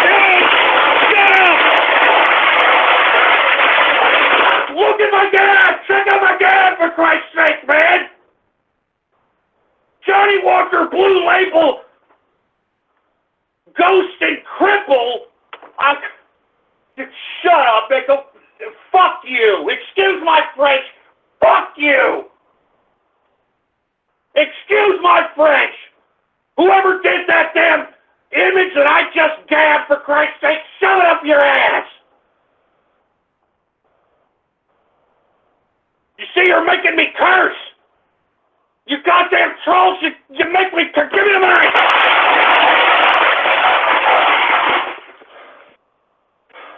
You people are making me curse. I mean, this is a serious show. Don't you understand that? I mean, look at my gab, folks. Take a look at my goddamn gab, for Christ's sake, man. They think it's a big joke. Well, you know what? I'm just gonna ignore Gab. I got production notes here. I'm ignoring Gab, man. You guys are pieces of crap. You guys are turning into goddamn pause holes on Twitter, and I don't like it one goddamn bit, man. I don't like it one goddamn bit. I'm telling you this right now. You guys make me sick. You guys make me sick, and I can't believe you people would do stuff like that. I just can't believe you. I can't believe you. And what is this? Did you put my avatar on a freaking fidget spinner for autists? No! No! Stop! Stop! Look, you assholes need to stop it right now, or I am getting off this broadcast and ending this son of a bitch early. You understand? I'm serious. Look at my gab! Check out my gab! They put my image on a freaking fidget spinner for a bunch of autists and aspies. Good God! I'm tired of this. I'm so tired of this. Get it. I'm so tired of this crap, man. I'm serious. I don't even want to do this broadcast. I'm writing production notes. I write production notes. And, you all want to know why I'm not out here, promoting, oh, yeah, who wants to join the inner circle? Come on down and this and that. This right here. Do you think I want this joining the inner circle? My inner circle is serious business. Do you understand me? My inner circle is serious business. And I don't want people that are going to make my life miserable joining the inner circle. I'm not, look, take the goddamn Gab off my screen, engineer. Do you understand? Take it off the screen. Jesus Christ, man. I'm moving on to something else, all right? I'm talking about something else, and I'm not looking on Gab. So all you idiots out there that are posting all this stupid crap, shove it. You can shove it up your goddamn shit funnel. Jesus Christ, man. I'm moving on with my production notes. Production notes here. I don't even know where the hell to start. I'm so pissed off, man. You people piss me off. All I'm trying to do is have a decent show around here, and this is the kind of crap that I get. This is the kind of crap. I'm giving you people millions, and I mean millions of dollars of information, and this is the kind of crap, and this is the kind of thanks I get from you people. Jesus Christ. I'm moving on to something else, and all you people that are gabbing at me, shove it up your goddamn shit funnel, all right? I don't give a crap. I'm going to talk about Donald Trump, all right? I'm talking about my president, Donald Trump. That'll always put me in a better mood, all right? Now, let me tell you something. I'm tired of the old anti-American president before Donald Trump. I'm talking about that scumbag Barack Obama, who I don't even think is really a full black. I'd like to do a black check on Barack Obama. This guy looks like a damn Taliban marathon runner, okay? And not to mention, I'd like an age check because this guy's so goddamn skinny, he looks like he can hand glide on a freaking Dorito, all right? This guy is literally, he's becoming gaunt, you know? He's literally, it's like somebody is unairing his balloon body. I'm not even joking around. Anyway, listen. I'm sick and tired of Barack Obama talking and going all around the world trying to undermine our president. Lest we forget, folks, that Barack Obama should be in goddamn prison. He should be in goddamn prison for all the anti-American activities and all the anti-American policies that he passed and conducted during his tenure as president. And as I stated, this asshole, Barack Obama, was nothing more than the affirmative action president. You understand?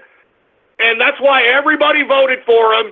That's why everybody voted for him, because he was that one black kid in an all-white school that everybody thought was a novelty and wanted to have him on his team and all that crap. All right? I'm sick of this crap. I'm sick of Obama. God damn it, Obama, you're a goddamn traitor!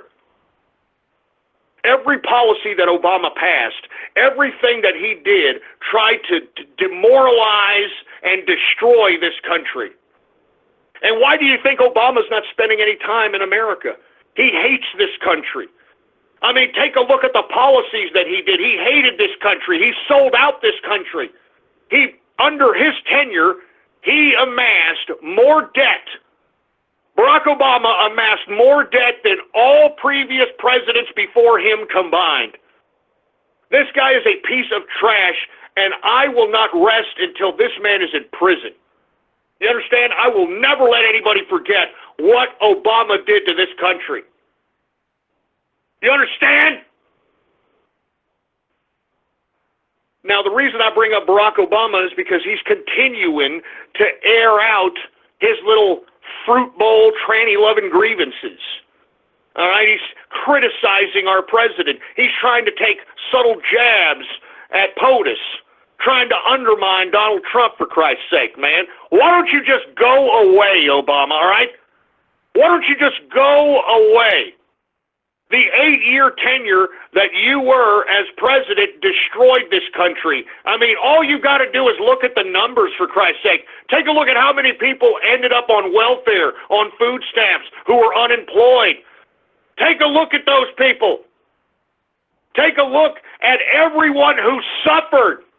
Take a look at the 0.5% GDP growth. I mean, I'm telling you, folks, Barack Obama destroyed this country because he hated America. I mean, people are shocked that Donald Trump is able to, somehow put America back on an economic footing in which prosperity is coming back. People are shocked at the massive amounts of action that Donald Trump has conducted as president. I mean, once Barack Obama got into power, what did he do? He used the damn economic recession to his advantage so that he could justify an open raid on the American tax system. And that's why I keep telling each and every one of you, you have to read Stimulus Package 2. Stimulus Package 2 was an open giveaway of American taxpayer money to anyone who donated to the Democrats or Barack Obama's campaign. And that's why I keep underscoring and I keep saying, take a look at the most vocal critics of our president today and take a look if they or their industry had any money given to them by a Stimulus Package 2. I'm serious. That's why he has so much loyalty, because he bought it with our tax dollars, all right? Goddamn Obama's a traitor! He belongs in prison! And not to mention, take a look at all the mischievous crap that he did. He armed and trained ISIS. He allowed Hezbollah to deal drugs in the United States and funnel the money through used car sales. He basically gave ISIS and Hezbollah the guns via Fast and Furious. And if you all don't know what Fast and Furious is, I'm going to repeat this one more again. It's when Obama, who directed Eric Holder and the Department of Justice at the time to give away weapons, to supposedly give away weapons to the Mexican drug cartels in Mexico. And the idea supposedly was, if you give the Mexican drug cartels guns, you'll be able to track them, quote unquote, and see where they went, see where they go. And of course, this stupid operation went run amok because they couldn't track those weapons that they gave to the so-called drug cartels. And one of those guns, one of those government-given guns, ended up at the crime scene, at the murder scene of a Border Patrol agent. And did Obama or Eric Holder or anybody, were they held accountable for that? Absolutely not. Does the lamestream media even discuss this? No, they do not. And why did Barack Obama allow Hezbollah to deal cocaine in the United States? He purposely allowed the Iranian militia. For all those that don't know who Hezbollah is, it is a militia or a de facto type group that is being funded, trained, and armed by Iran. The leader of Hezbollah is a guy by the name of Nasrallah. This guy Nasrallah is out of Lebanon, and if you take a look at the speeches that Nasrallah makes, this guy literally amasses 1 million people every time he speaks publicly.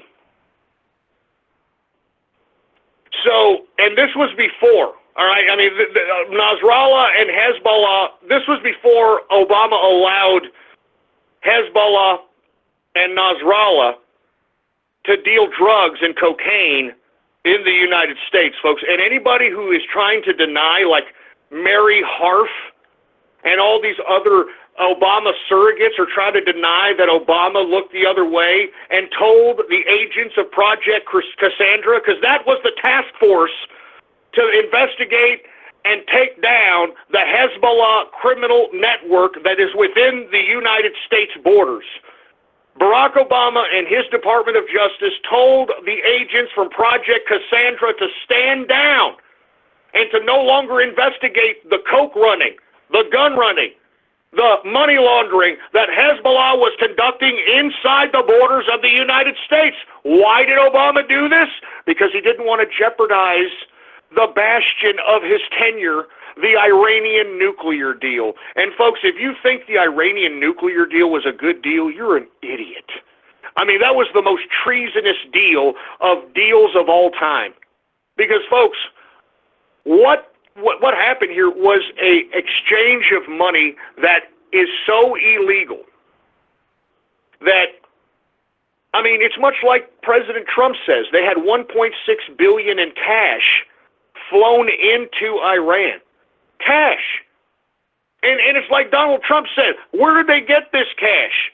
And why is the government conducting transactions to a hostile actor in Iran to the United States? Why is Obama doing this? Why is he giving him $1.6 billion in cash and another $200 billion in what? I don't know, a United States check or something? I have no idea. Why were these payments necessary? Because, folks, if you're going to make the argument that the reason we gave Iran $200+ billion was because we wanted them to stop nuclear weapon making or enriching uranium, folks, they don't even have to do that with that money. With $200 billion, they can go to A.Q. Khan, and if you don't know who the hell A.Q. Khan is, he is the Pakistani nuclear scientist who is basically giving out nuclear science to the highest bidder, all right? To the highest bidder. So they don't even need to enrich uranium or build nuclear material. Thanks to Obama giving Iran $200 billion, they can go to Pakistan, pay A.Q. Khan to take a trip to Iran to build it, to buy it. I mean, they can just buy it. They don't need to make it. They can buy weapons now. Thanks, Obama, you piece of treasonous crap. But that's why Obama overlooked Hezbollah and their criminal organization in the United States, overlooking them distributing and making money off of cocaine sales in the United States and laundering the money through used cars. Yeah. And like we talked about a couple of shows back, lest we forget the Awan brothers, the IT specialists that oversaw the Democratic Congressional Caucus IT computers, who got busted because Awan was on his way out of the country because it's suspect whether or not the Awan brothers were working for a goddamn government. Meanwhile, Debbie Wasserman Schultz allowed the Awan brothers to have open season on government computers in Congress. Now, lest we forget, the Awan brothers, who were IT guys for the Democratic Congressional computers, lest we forget the Awan brothers ran a used car lot right across the street. They ran a used car lot right across the street. And guess what the car lot's name was? Guess what they named the car lot? CIA. Oh, that's just great, isn't it? That's just great. How come no one's talking about this? I'll tell you why, folks, because our media is nothing more than a political weapon. And just imagine, there's nothing but CIA agents on the screen every time you look. I mean, take a look at freaking Anderson Cooper. That's not even his real name. You know that? He's a Vanderbilt. All right, first and foremost. Secondly, he was a CIA agent as he got out of college. Look it up for yourself. And once you're an agent, you're always an agent. Okay? Take a look at, what's his name? Buck Sexton. What the hell is his name? That analyst that they always have on all these damn shows. I mean, folks, there are so many CIA agents that are on television giving you disinformation. That's why they're trying to stop the internet. And as a matter of fact, I didn't mean to go off on this tirade, but the reason that I went off on it was because I was talking about Obama. Obama basically came out and took a subtle jab at the President of the United States while at the same time trying to claim that the internet is a bad, bad place. This guy's trying to throw some kind of moral authority over the internet. And for you folks that are unaware, Barack Obama came out and said that the internet is kind of turning people into, I forgot what the hell he said. He said that basically we're being splintered. Society is being splintered by online biases. And that everybody on the internet is so crude and so rude and has an attitude. But lest we forget, I mean, that's the internet, all right? That's the internet. That's the internet. Anyway, look, I'm sorry, folks. I'm off.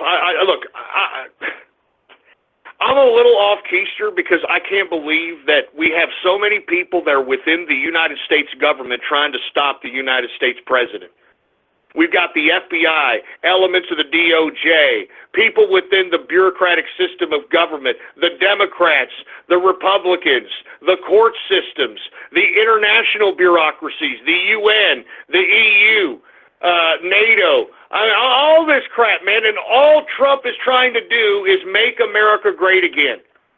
And it seems as if everybody who is anti-Trump is anti-American. And if everybody who is anti-Trump and they're anti-American, then why don't they get the hell out of here? Why don't you go to North Korea? Why don't you go to China? Why don't you get the hell out if you hate this country so goddamn much? Get out!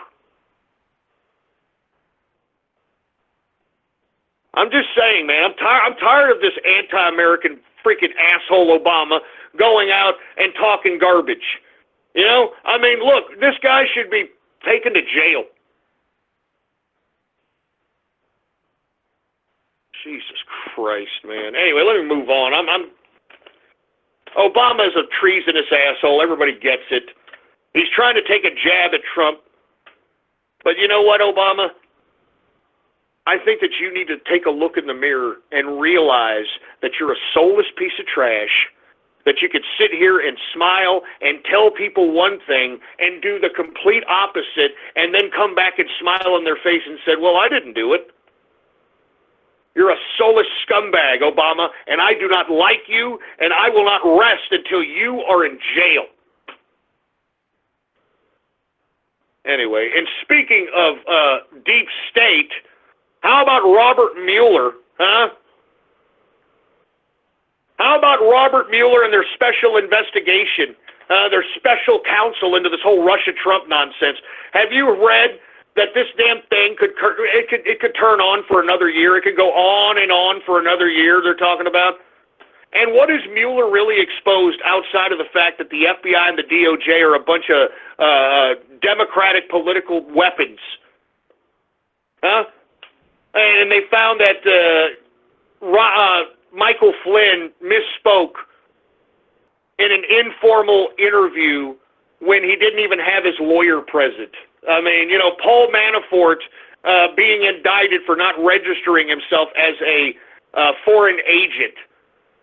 I mean, give me a break. What the hell has this Robert Mueller special counsel yielded anyway? And why is it continuing to go on? Do you understand that this damn Robert Mueller special counsel has already cost $8 million? And what the hell has it shown? It hasn't shown anything. It has shown that this special counsel is a political weapon against the president. And of course, you're not hearing this on the mainstream media.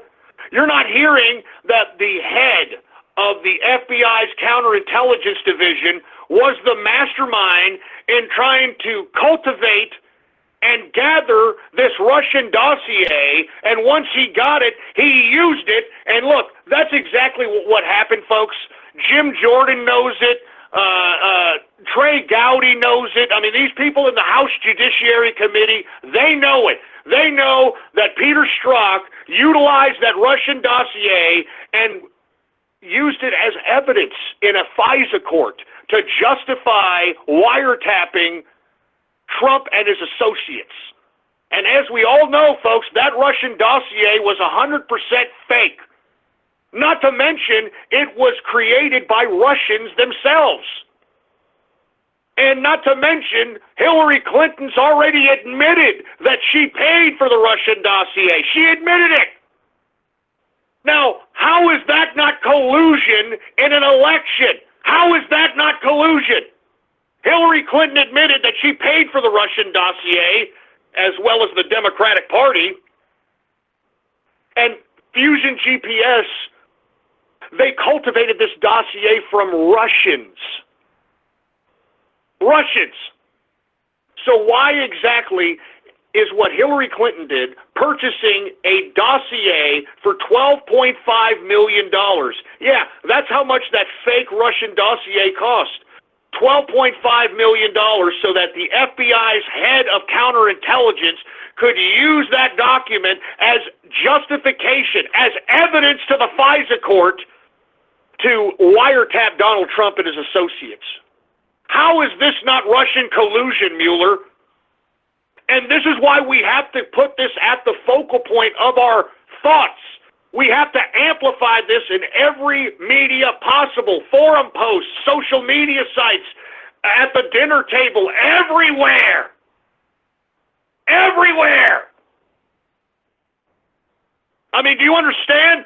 What has happened here is that the Department of Justice and the FBI have been used as political weapons by the Democrats. That's why you've got the Democrats continuing on with this whole crap about impeachment. Why in the hell are they emphasizing impeachment for? Why are they continuing on with this impeachment talk? Because they know that if Donald Trump pursues this, that the stink and the stench of criminality goes all the way through the Democratic Party. Do you understand? We have to put this at the focal point of every media possible, folks. We have to put it in the faces of Mr. and Mrs. Joe Sixpack that this is a corrupt criminal organization in Washington, D.C. These people think they're above the law. These people think they're above the law. And that's why I keep asking you people, are these people too big to jail? Are these people too big to jail, for Christ's sake? And if not, who's going to arrest them? Who's going to arrest these people? Who's going to arrest Peter Strzok? Who's going to arrest Bill Orr and his wife? Who's going to arrest James Comey? Who's going to arrest Robert Mueller? Who's going to arrest these people? You think that you're going to have low-level FBI guys going in there and arresting the top brass of the Department of Justice and FBI? It's not going to happen, folks. And that's why we need to put this at the focal point of everyone's face. That this Robert Mueller special counsel is nothing but a political weapon by the Democrats. It's a political weapon. It jeopardizes the very institutions of our government. Do you understand me?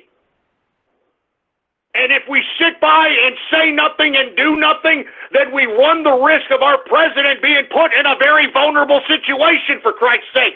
So get up off your asses and start telling everybody that this Robert Mueller special counsel is corrupt. It is a political weapon of the Democrats. Folks, this guy, Peter Strzok, who not only utilized the Russian dossier as evidence to justify a goddamn wiretapping warrant from the FISA courts, this guy was also on the special counsel for Robert Mueller, okay? This guy was also on the special counsel with Robert Mueller. Not to mention, Peter Strzok was the guy who reworded James Comey's statement as it pertained to Hillary Clinton's emails. He changed the word negligent, gross negligence, to careless and unsophisticated. And why did Peter Strzok do that? So that Hillary Clinton wouldn't be prosecuted. Negligence is a statute. It can be prosecuted. Negligence can be prosecuted. But careless and unsophisticated can't, because there is no precedent of anybody being prosecuted as being careless and unsophisticated. That's what Comey testified to right after he gave that statement, remember?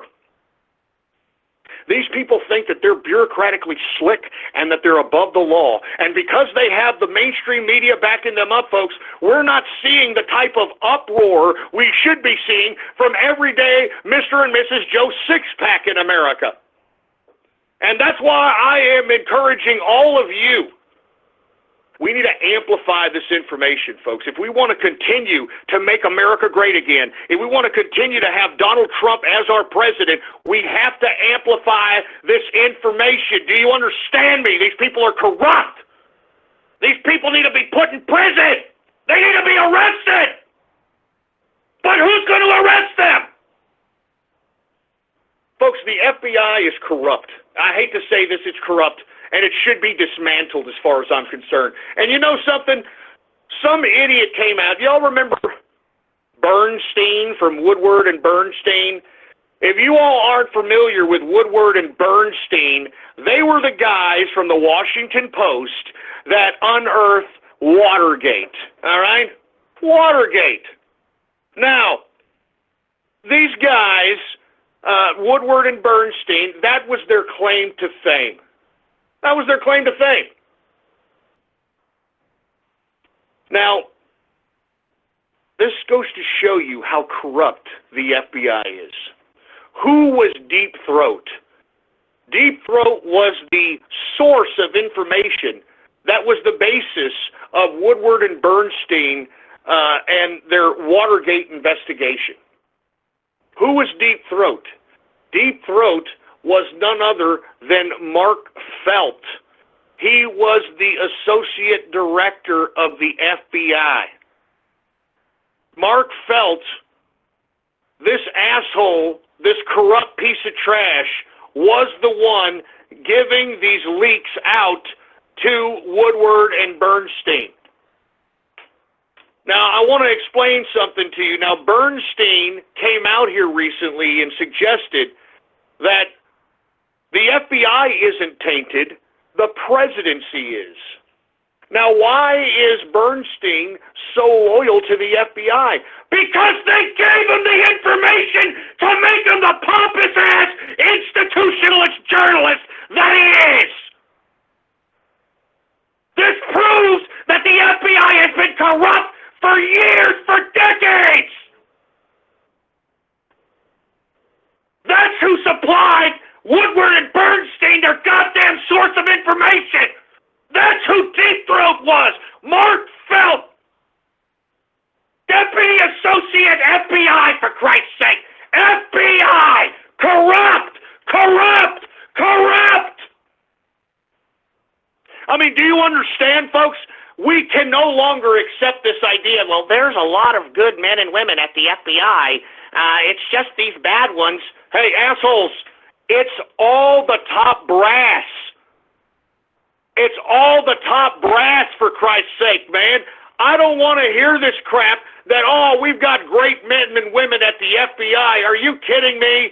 They've got the authority to basically turn someone's life upside down, and now we know that they'll do it for political reasons. And that's dangerous, folks. That's why I keep telling you, this is not a joke.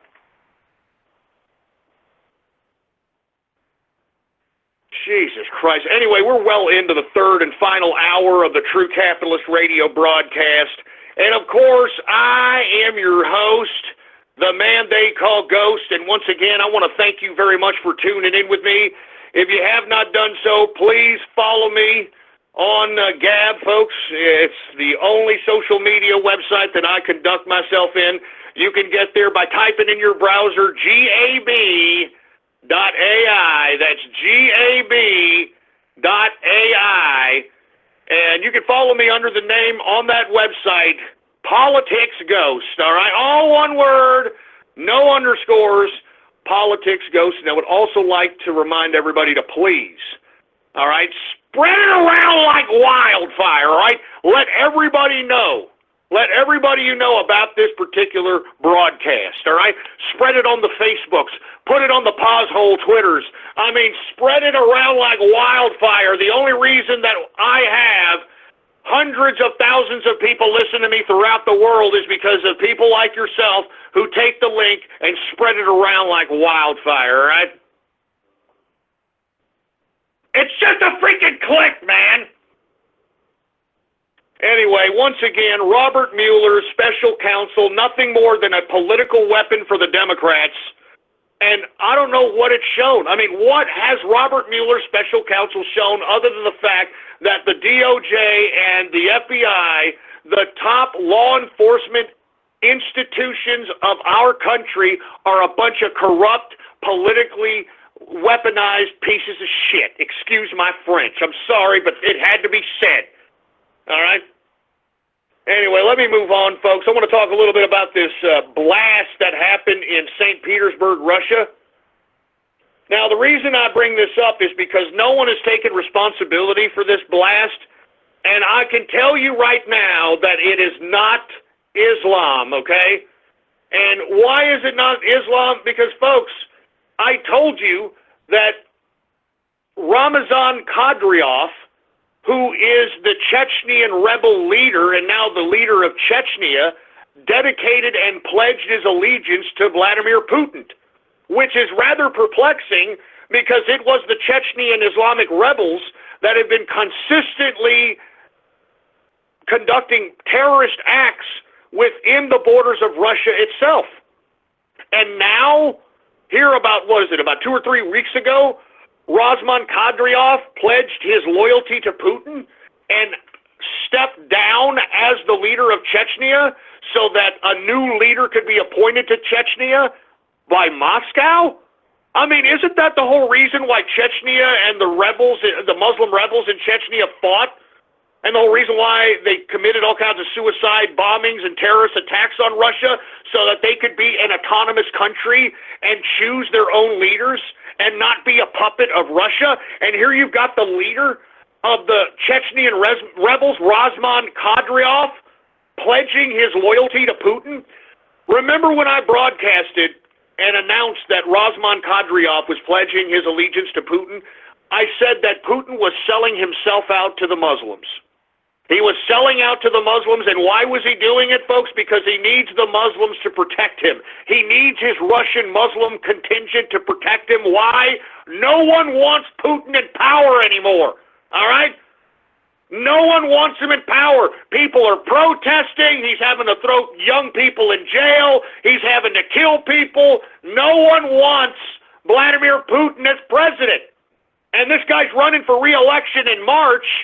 And one of the guys that was supposedly a favorite that could potentially beat Putin in a legitimate vote-off, this guy supposedly has some kind of ineligibility slapped on him so he can't run for president against Putin because, well, Putin doesn't want competition, right? Putin, he's only been in charge of Russia for 18 years. Why not add another 6, right? I mean, give me a break. Nobody wants Vladimir Putin in Russia except Vladimir Putin, okay? No one wants this man as the leader anymore. And because this extension of hatred of Putin in Russia has extended into his government, now Putin has to protect himself and find himself friends amongst former enemies, you know? Because I'm telling you this right now, if you want my opinion, I think that this blast in St. Petersburg was domestic terrorism, okay? And what I mean by that, it was either somebody who does not want Vladimir Putin as president from the Russian civilian population, or it was somebody within the internal government itself attempting to try to destabilize or show destabilization in Russia to justify the removal of Putin. Either way, I'm telling you this right now, folks, this blast in St. Petersburg is not the last, and it's not Muslim-related, because I told you about a month or two ago that Ramzan Kadyrov, the leader of the Chechnyan Muslims and the leader of Chechnya, pledged his allegiance to Putin, which I thought was unbelievable, because I thought that Russia and Chechnya hated each other. Lo and behold, the Chechnyan leader pledging his life, pledging his allegiance to Putin. And this just goes to show you that Putin sold out to the Muslims, man. And why is he selling out to the Muslims? So that he can have protection and stay alive. All right? Because lest we forget, folks, Vladimir Putin, when he took power and he got himself enough institutional power to kick out the Russian oligarchs, he took their money. You understand? Vladimir Putin is worth like $100 billion, right? I mean, how the hell are you worth $100 billion when you're supposed to be a public servant for Mother Russia? Because he stole that money! Just like a typical, disgusting, filthy, dirty communist! That's how all communists get their wealth. They steal it. And that's why they're scum of the earth. And that's why people in Russia don't want this man as their leader any longer. So once again, this blast in St. Petersburg, which no one has taken responsibility for, because you know as well as I, if it was a Yehudi, if it was somebody in the Islamic terrorist game, they would have taken credit for it 10 minutes after it happened. It's not. I'm telling you, and as I've told you, Vladimir Putin is living on borrowed time. No one in his government wants him as leader anymore. They're tired of him. They know he's a corrupt, hypocritical piece of crap, and they don't want him anymore. All right? And that's why Vladimir Putin has to sell out to Muslims so he can protect himself, so he can continue to sustain his goddamn continuity of power.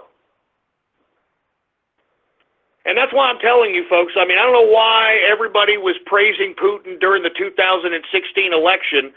I mean, you idiots got psyoped by a bunch of Russian propaganda to think that this manlet, I mean, let's be honest. I mean, Vladimir Putin's like 5'6", okay? He's a freaking manlet. You people put this manlet on a pedestal as if this guy is like, I don't even know, Attila the Hun or something. I don't know. Like he's the leader amongst leaders. Like he's Charlemagne or some crap. I mean, this guy is a corrupt communist piece of trash. All right? And I wouldn't be surprised. I'm really surprised that he hasn't been assassinated before the end of this year. But I guarantee that there's going to be an attempt on Putin's life before that March election. I can guarantee you that. And this St. Petersburg blast, it's just a goddamn warning to Putin. And you want to know my opinion, I think it's happening within his government. I think his own institutional government is taking him out, and I wouldn't be surprised if Putin tries to do some purging within his government, because I'm telling you, no one wants this guy. He's a freaking corrupt piece of crap. They can't continue on with the charade of him being some, hard-ass, pious, for-the-people type of asshole. I mean, they're tired of him. I'm tired of him, as a matter of fact. I mean, I'll tell you right now, I'd be having a drinking session if Vladimir Putin was no longer on the face of the planet, because this guy's a piece of trash. And I don't like Russians anyway. I'm glad that, I'm glad that this whole Ruski situation is being put to bed because of POTUS arming the Ukraine, and we'll talk about that in a little bit, man. Anyway, let me move on to another subject. Let's talk a little bit about North Korea. Now, speaking of Russia, did you hear that Russia now wants to be the mediator between North Korea and the United States? Just shut up, all right? Just shut up, Putin, you piece of crap, all right? Can you hurry up and get assassinated already, Putin, for Christ's sake, man? I'm sick and tired of this Ruski. I'm sick and tired of this dumb Ruski, man. He's a manlet. He's a stupid manlet. And how courteous of the Russians, huh? Get the hell out of here. Anyway, North Korea is going to launch a satellite into space, folks. Yeah, North Korea can't even feed its own people. Its people are literally eating second harvest, and yet, oh no, they got space ambitions now. North Korea, Kim Jong-un, he's going to launch a goddamn a rocket into space. And he's going to put a satellite up there. Yeah, right. I'll believe it when I see it, Un. All right? Get the hell out of here. You're just going to test another over-glorified bottle rocket, and it's going to reach the ionosphere, and, it's going to be detected by radar, and it's going to have all these war hawks claiming that, wow, man, North Korea's definitely got its technology up and running, and it can definitely hit the United States. And North Korea is not going to throw a missile on the United States. Get the hell out of here. That's stupid. It'd be stupid. I mean, I'm telling you, he's going to launch a satellite into space. And what I find funny is, like I said, these people are starving. Did you hear their latest defector? A lot of defectors running across the DMZ, the demilitarized zone between South and North Korea. And these guys, when they're being health examined, they're finding that they're not only filled with a bunch of tapeworms and parasites within their body, but they found traces of anthrax in some of these bodies of these defectors. meaning that they were either immunized for anthrax or they were exposed to anthrax spores and grew a level of immunity to it. And they've also found that these defectors are radiated. So that means that they have been either exposed to radiation, it was in the air, it was around some weapons being built, whatever. But either way, this is a tail sign into what is supposed to be an elite life. I mean, if you're a part of the military, you're supposed to be a part of North Koreans' elites. And being a part of North Korea's elites obviously doesn't deprive you from getting stomach tapeworms and all kinds of parasites and being radiated and exposed to anthrax and all kinds of crap. So anyway, with that being said, folks, I think that, as I stated, I believe I stated either this past Monday or this past Sunday or Friday, that we're headed very close to a confrontation with North Korea, and it's getting so close for many reasons. First of all, North Korea is continuing its belligerence, and it's basically kind of egging on the United States for some kind of military response. Because at this point, you would have thought that Kim Jong-un would have thrown a couple of bottle rockets and that was it. He's had 23 launches this year. So, I mean, the guy continues to flex nuts. He's trying to think that he's badass. And I think that the president, if it comes down to it, should implement a military strike on North Korea, because then that would turn a problem that's already in the region for China into a bigger problem. Because lest we forget, folks, if Kim Jong-un is killed and the institutions of whatever government is in North Korea collapses, China is going to have a huge refugee problem on its border. A huge refugee problem on its border. And not to mention, China has never been favorable to the Koreas. I mean, they have never been kosher or buddy-buddies, to say the least. As a matter of fact, China itself in the region is not a very liked race. They're not liked by Cambodia. They're not liked by the Japanese. They're not liked by the Vietnamese. They're not liked by the Koreans. I mean, I can go on and on, man. And as I stated, the reason I believe that Donald Trump has been somewhat calculated and slow when reacting to Kim Jong-un's missile launches is because the more missiles that Kim Jong-un launches, the more weaker China is. I mean, they look like a paper tiger. I keep telling you this. And if Kim Jong-un continues to show belligerence in the face of the United States, I think it would behoove Trump to implement some goddamn military theater on Kim Jong-un's ass. And this is why it could benefit Trump. First of all, it will build some kind of morale amongst the people of the United States once we're on a war footing with North Korea. Secondly, in wartime, the president is at liberty to basically round up any enemies of the state, which could include a lot of these people that are a part of the FBI and the DOJ and the deep state and the Democrats, because he's got wartime powers as president. And thirdly, it solidifies him as a president from potentially being impeached by anybody. So in my personal opinion, it would behoove President Trump to bomb the shit out of North Korea, excuse my French, and make sure that Kim Jong-un is completely obliterated and destroyed and killed, so that when the institutions of North Korea collapse, they all ravage the doorstep of China. All right, a big refugee problem for China, and then we're going to see how China deals with that. I mean, they already have a situation on their other side of the border by Iran.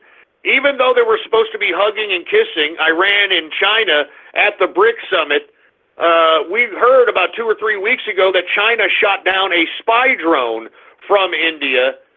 So it looks like the tension between those two countries it's not withered away. It's not going away, folks. And remember, they almost went to war prior to the BRIC summit over the disputed area of Bhutan.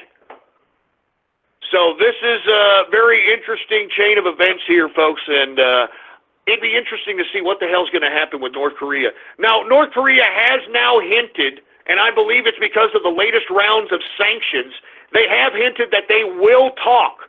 They do want to talk. All right?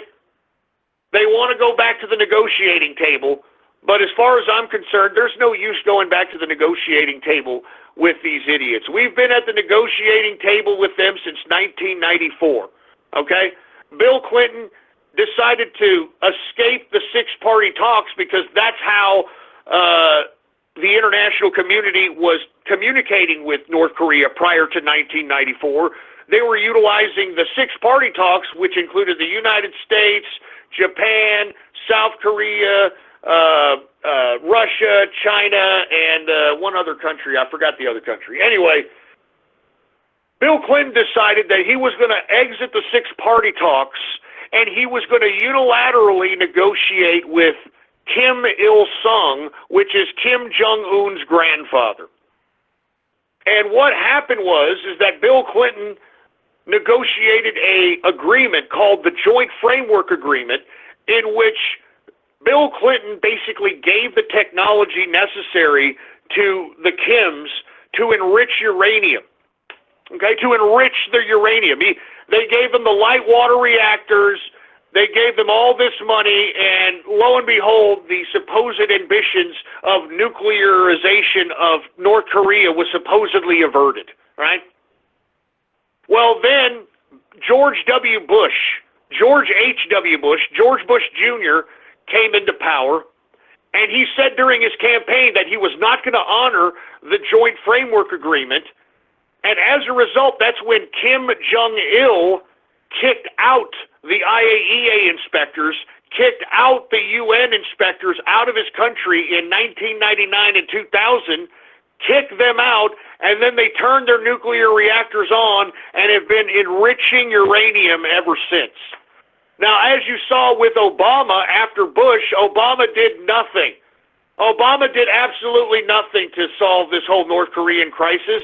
As a matter of fact, all Obama did was sit on his goddamn thumb hoping it was a tranny penis because he did nothing.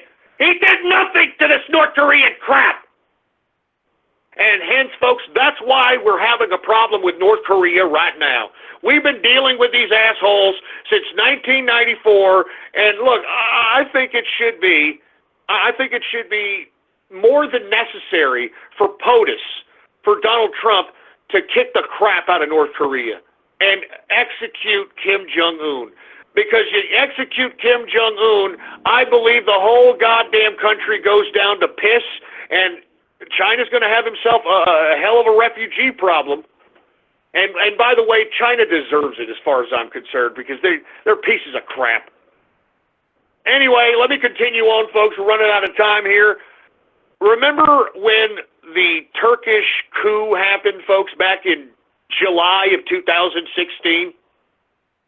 Remember I said on that Friday, because remember, you can go back in the archive because I was broadcasting during that time. That Friday is when the Erdogan coup attempt happened in Turkey, and that Sunday I had a special edition.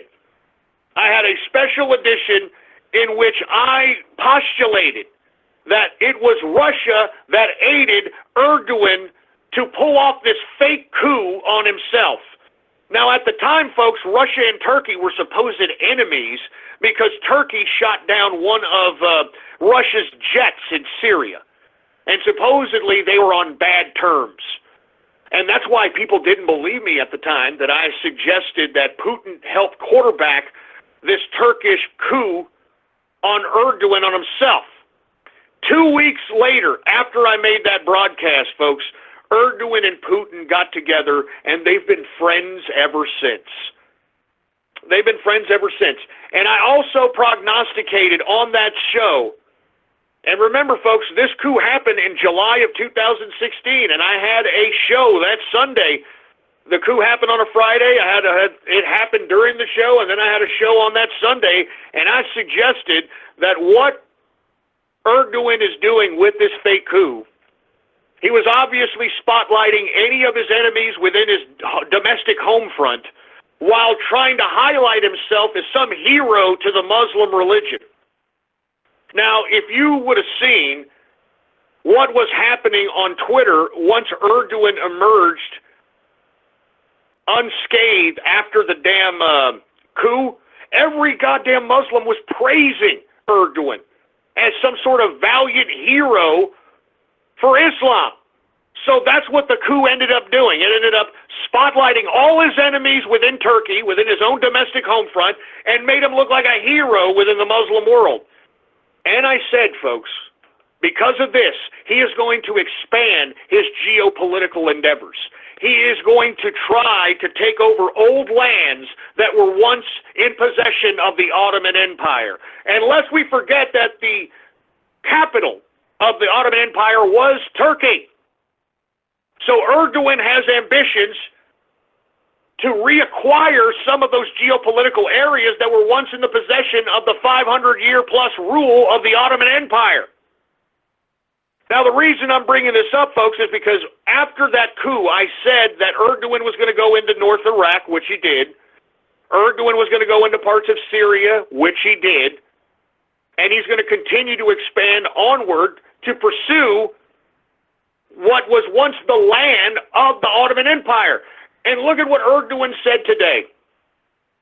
Erdogan said that Syria's Bashar al-Assad is a terrorist and impossible to continue with him and wants him removed from power. Now, this is a week after Putin basically shook hands with Bashar al-Assad and said, "You're the leader now, we protected you, we're your friend, blah, blah, blah. Here's the country, Bashar al-Assad. You're welcome." A week later, now we've got Erdogan, who's supposed to be buddy-buddy with Russia's Putin, now saying that Bashar al-Assad is a terrorist and is impossible to continue with him, which says to me that this is a precursor for Erdogan and Turkey potentially going into Damascus and overtaking Syria. And if they can do that, folks, all of a sudden, Turkey became a major player in the world stage, and I would be very, very strongly looking at Turkey in the Islamic world if there is a confrontation between Iran and Saudi Arabia. If there is a confrontation between Iran and Saudi Arabia, watch for Turkey to act as the Mao Zedong of the Islamic world. You see, Mao Zedong, folks, the reason that he was able to take over China, it wasn't because he was an unbelievable fighter and an unbelievable revolutionary. It was the fact that the Chinese nationalists under Chiang Kai-shek had to deal with the invasion of China by Japan. And while Chiang Kai-shek's forces were fighting the Japanese forces, you had Mao Zedong's communists flanking them from the sides and murdering them both while they were fighting each other. And that's how Mao Zedong was able to take control of China. Through that strategy, I believe that's the same type of strategy that will be used by Erdogan and Turkey if we do see a confrontation, a true war between Iran and Saudi Arabia. Watch for this. Watch for this. I'm not kidding around. Watch for this. Prognosticator is prognosticating this. Now, we do have to wait and see if there is going to be an actual war between Iran and Saudi Arabia, which I think there will be.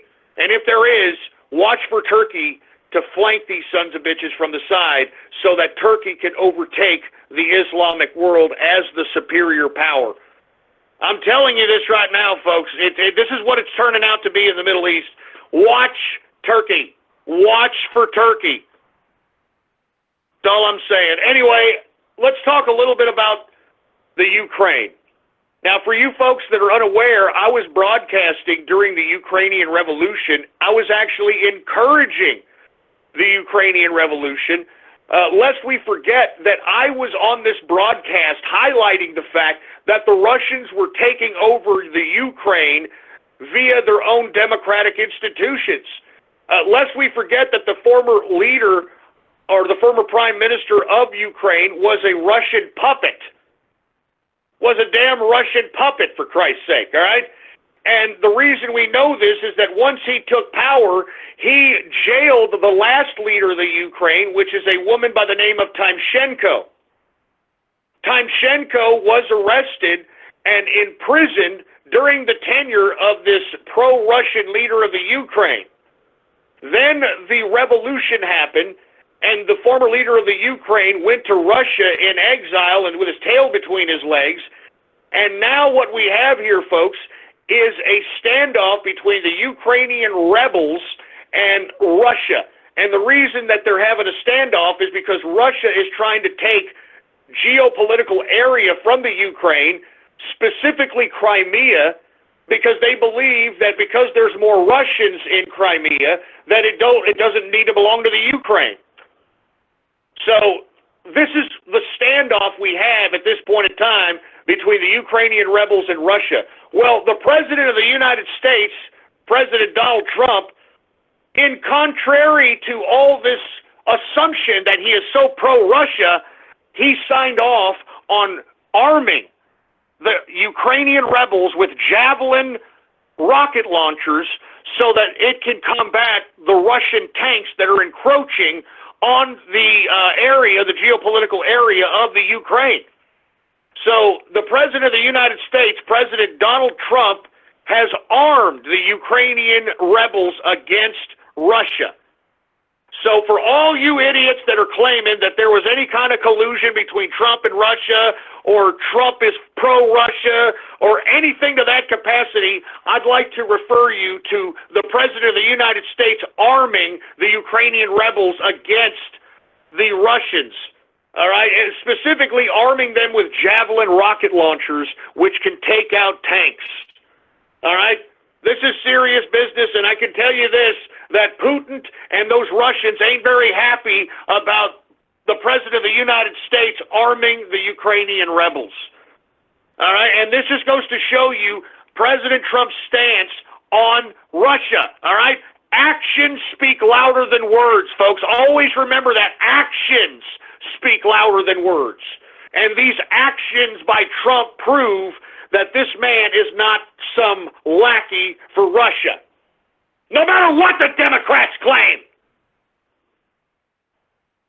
So that's why I'm saying, folks, all right, President of the United States, Donald Trump, arms the Ukraine, and this just underscores, once again, that the President, Donald Trump, is not affiliated, not working with, nothing with Russia.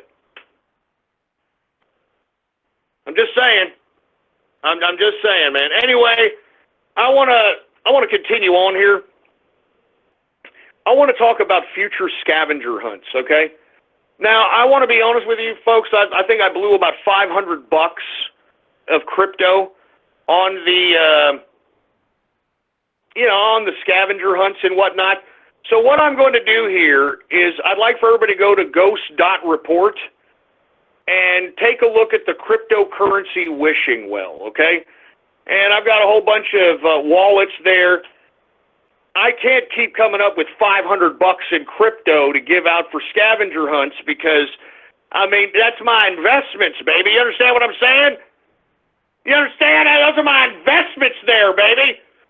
So what I'm going to propose is that the next time what we'll do, anybody who donates any kind of damn crypto in that cryptocurrency wishing well, we'll go ahead and use it for the scavenger hunts. And whatever it is, however much it is, I don't really care. However much it is, we'll go ahead and use it all for the scavenger hunts, and we'll do that however much time we have, or however much crypto we have in the cryptocurrency wishing well. Let me go ahead and put that link on the Gab for you folks that don't understand what I'm talking about. Here it is right here. It's called the cryptocurrency wishing well. All right. If you can donate to the cryptocurrency wishing well, all the monies that's in there is going to go right to the show and the scavenger hunts, man. You know what I'm saying? Here it is right there. Okay? Take a look at my Gab. And man, if we amass a pretty good chunk of change in there, well, people are going to get rich off of doing scavenger hunts and all kinds of stuff. You know what I mean? So anyway, with that being said, and look, I am not going to take any money out of the crypto wishing well, all right? I mean, that is pure scavenger hunt. You know, all that money will be used for scavenger hunt. So anybody who really wants to have this as a future of the show, go ahead and take a look at the cryptocurrency wishing well, and, you know, just make a small donation to any one of those wallets. And we'll go ahead as soon as this Baller Friday, start doing some cryptocurrency scavenger hunts and other kind of contests that'll make it fun. You know, that'll make the show interactive and fun, and have people have the ability to make some money while listening. Have the ability of making money while listening. So once again, take a look at my Gab and, you know, donate some crypto, and that's going right to the scavenger hunt and any other games that we have in True Capitalist Radio. And by the way, folks, let me go ahead and talk about the ghosties. All right, let me go ahead and talk about the ghosties here, because the ghosties are coming around. I'm going to have a show this New Year's Eve, and that's where we'll be awarding the ghosties, okay? Now, let's go ahead and go over the categories so that everybody knows what categories we're talking about here, all right?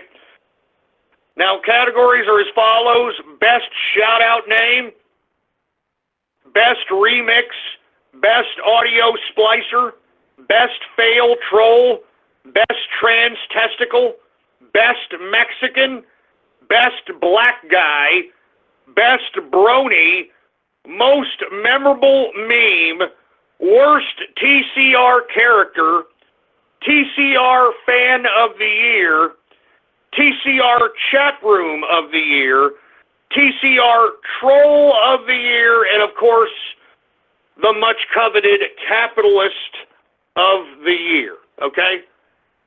Capitalist of the Year. And by the way, folks, those are the categories. And if you want an actual award, I actually do give out an award for the ghosties. All you have to do is forward me an address, and I will send you a ghosty award with my signature on it if you win a ghosty this New Year's Eve, baby. We're going to have it this New Year's Eve. This New Year's Eve, so please, it doesn't matter where you're at. I don't care if you're at a goddamn party, all right? You can have a Bluetooth. You can put it in your goddamn ear. You can listen to it over the phone. All right, this New Year's Eve show will be a show to remember. It'll be a show to remember.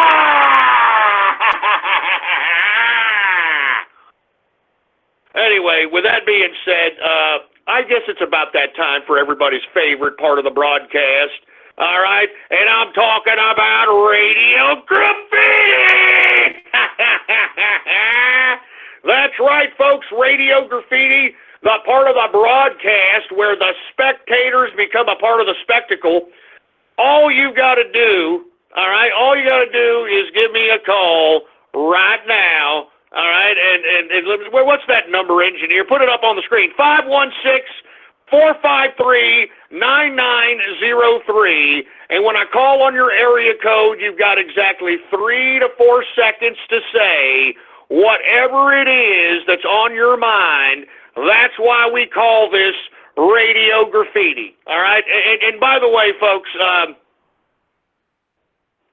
I'm going to have to say this.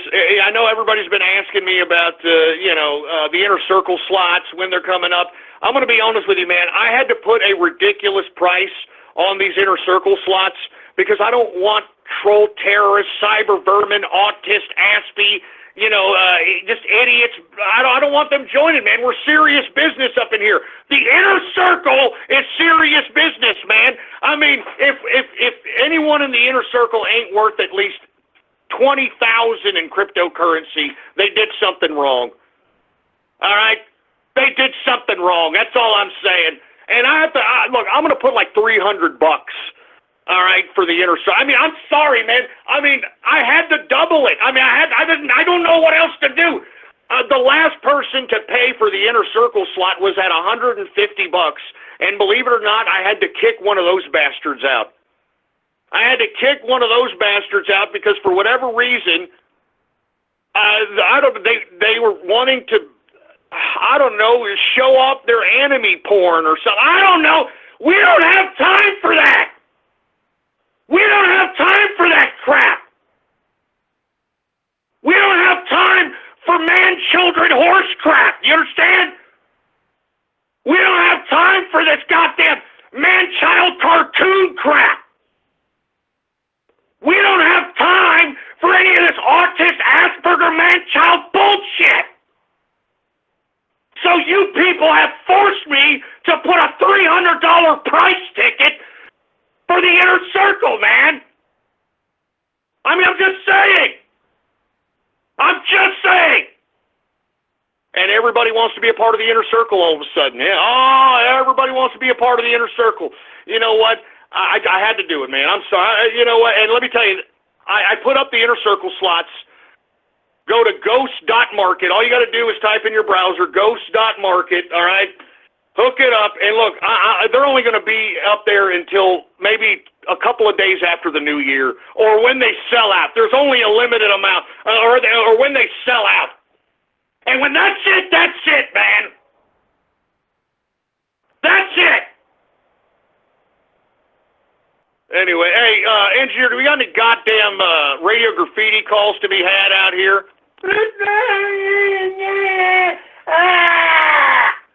All right. Well, without any further ado, let's just go ahead and get to some Radio Graffiti calls right now. Anonymous Radio Graffiti. Night Prowler Radio Graffiti. I am going to anal rape my granny with dentures. Shut your stupid, stinking, smelly salmon hole. I'm glad my granny is dead. You see, folks, this is the kind of crap I'm talking about.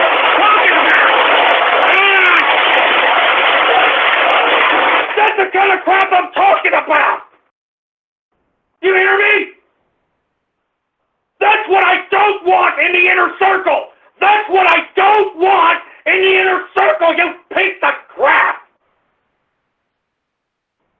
Do you all hear that? That's what I don't want in the inner circle. Get in line. Get in line. Jesus Christ. That's what I don't want. Jesus Christ, man. That's what I don't want. Give me a gun. Who else is on here, for Christ's sake? How about Anonymous Radio Graffiti? There goes some Russian piggy spinning my ass I got for Christmas. Man, we can't even understand you because your goddamn computer sucks the chrome off of a 57 Chevy bumper. Why don't you get off the 386 SX and the net zero connection and come back to us there, fruit ball. 352 Radio Graffiti. Yeah, Jesus Christ, the Helen Keller deaf mute. 256 Radio Graffiti.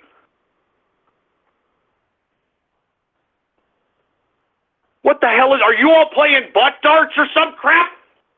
I mean, if you're not going to say anything, then get off the line. Get off. Get them all off, engineer. Get these idiots that ain't saying shit. Get them off. 903 Radio Graffiti.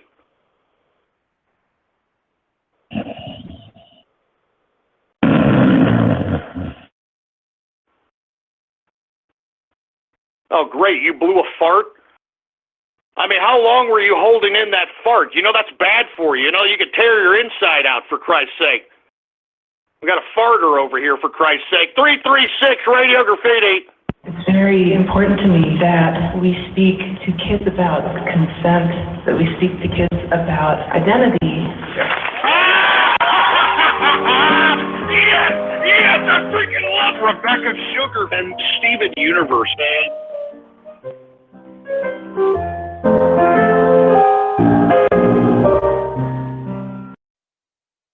Wait a minute. Hold on. Is Steven Universe, is that really made by a transgender tranny? Jesus Christ, man. Take about 10 steps away from my butt crack with that garbage, man. God damn it. 412 Radio Graffiti. Good God. That's what I don't want in the inner circle. That's what I don't want in the inner circle, you piece of crap! Do you hear that? That's what I don't want in the inner circle. Get him out! Get him out! Jesus Christ, stop making me sound like a damn cartoon! You stupid ass! Piece of crap! Damn man children, you dumb pieces of garbage! Stop making me sound like a goddamn cartoon, man! Stop making me sound like a goddamn cartoon, you schlong-head-sucking, anal secretion-loving, dog-farting, fetish-loving, transsexual, bathroom turd burglar, piece of crap!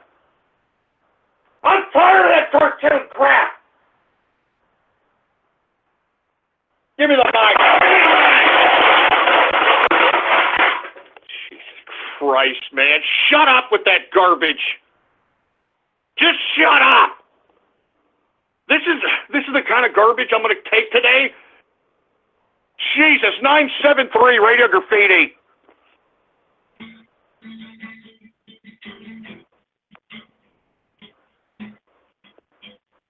Yeah, we can't hear you with your Obama phone. Oh, why are Obama phones still working? Can we cut those off? 305 Radiol Graffiti. Prostitute is someone who would love you no matter who you are, what you look like. Yes, it's true, Gillis. That's not why you pay a prostitute. No, you don't pay for her to stay. You pay her to leave afterward. That's why I paid a lot for prostitute. Ladies and gentlemen, Mr. James Taylor. Prostitute is like any other woman. They all trade something for sex, and they do it well. That's why I say prostitutes. Oh.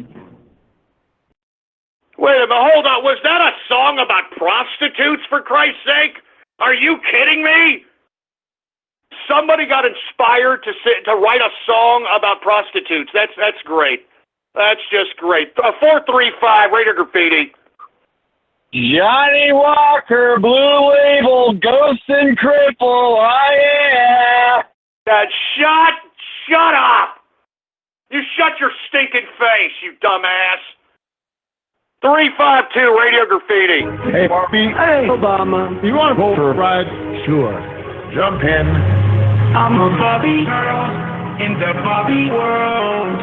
Life and it's fantastic.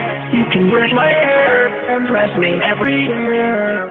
Imagination, life is your creation. Come on, Barbie, let's go party. I'm a Bobby girl in the Bobby world.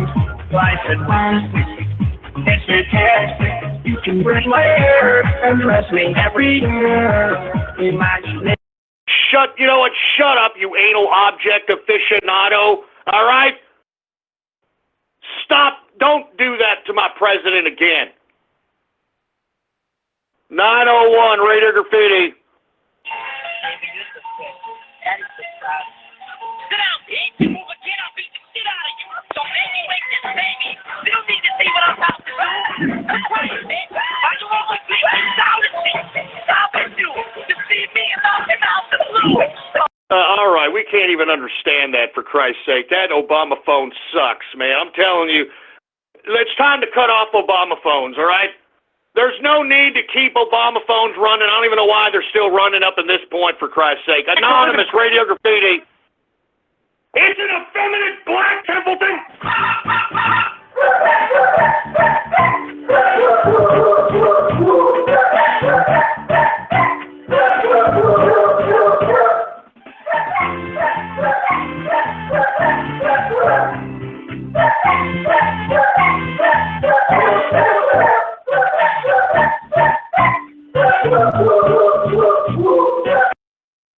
Shut up! Shut up! Shut up! Shut up! Shut up! Shut up! Don't do that to my dog, you piece of crap! Don't you dare! Don't you dare! Good God, man! I mean, who comes up with this crap? Who comes up with this garbage? Seriously! Good God, give me the mic! Give me the mic! my dog bark the freaking Cleveland show theme, you sick pricks? Good God! You're sick! There's no other way to explain it! You people are sick! Oh, good God, man. 423 Radiol Graffiti. Jesus Christ. We got Tyrant, Radiol Graffiti. Oh, my. Oh, my. Oh, my. The top guy. This is a good piece of ass. I want me some of that ass. I'm not going home until I get me a piece of that ass.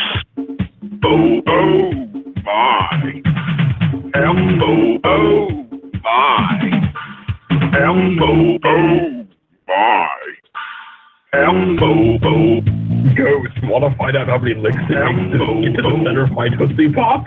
Oh my. Oh yeah. I guess we should just go ahead and fruit up. Take 10 steps towards my butt crack. Tub guy.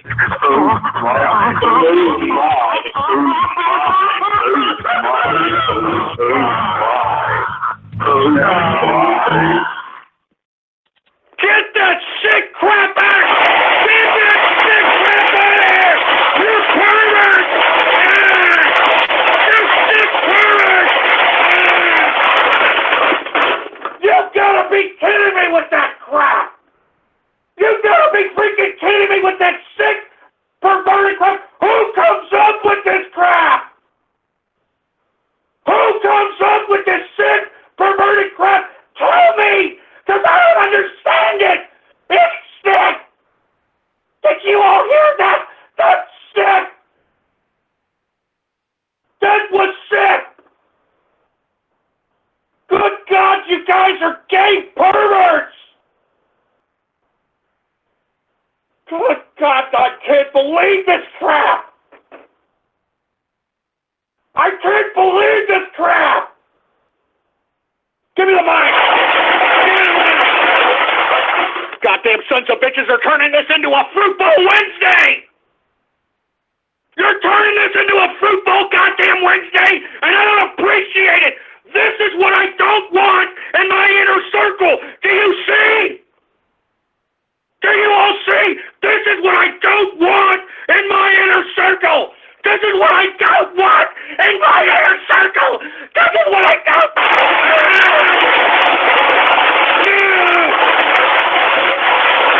Are you all hearing that? This is what I don't want in my inner circle! This is what I don't want in my inner circle!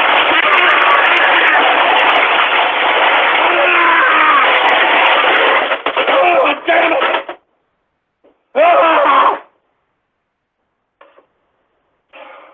This is what I don't want, man!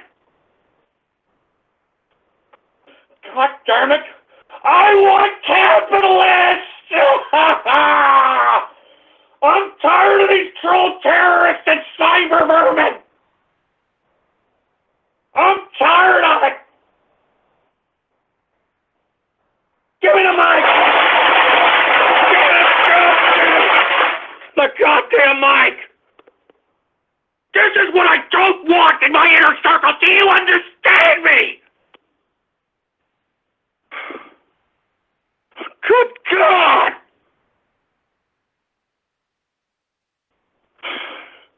I can't believe... What is wrong with you people? What is wrong with you people? Oh my God. I'm just so... what am I supposed to say after that crap? What am I supposed to say? Seriously! God! Damn it! Jesus Christ, man! Anonymous Radiol Graffiti!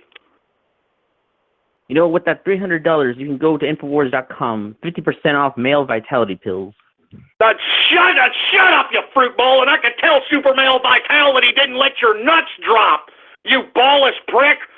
Next time you call me, you sound like you got a little bass in your voice, like you're actually taking super male vitality, for Christ's sake. Next time you call up here, I want you to sound like Alex Jones. I want you to be like, 1776 will commence again, because I got super male vitality, and it'll give you the big-ass boners, and my filters, my filters, my filters, my filters.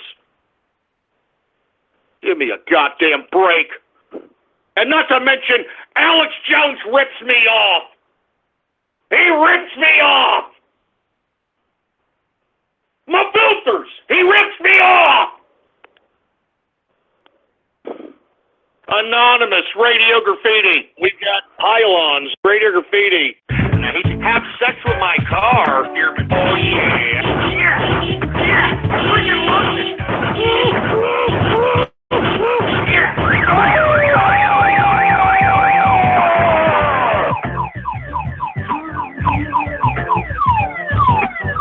Oh my God, man, shut up! Shut up! Shut up! Good God! Good God, shut up, man! I'm so tired of this crap, man! Thank God there's only 4 minutes left in the goddamn show this fruitful goddamn Wednesday! This fruitful goddamn Wednesday, good God! Oh, God, I'm so tired. I'm tired. Give me the mic.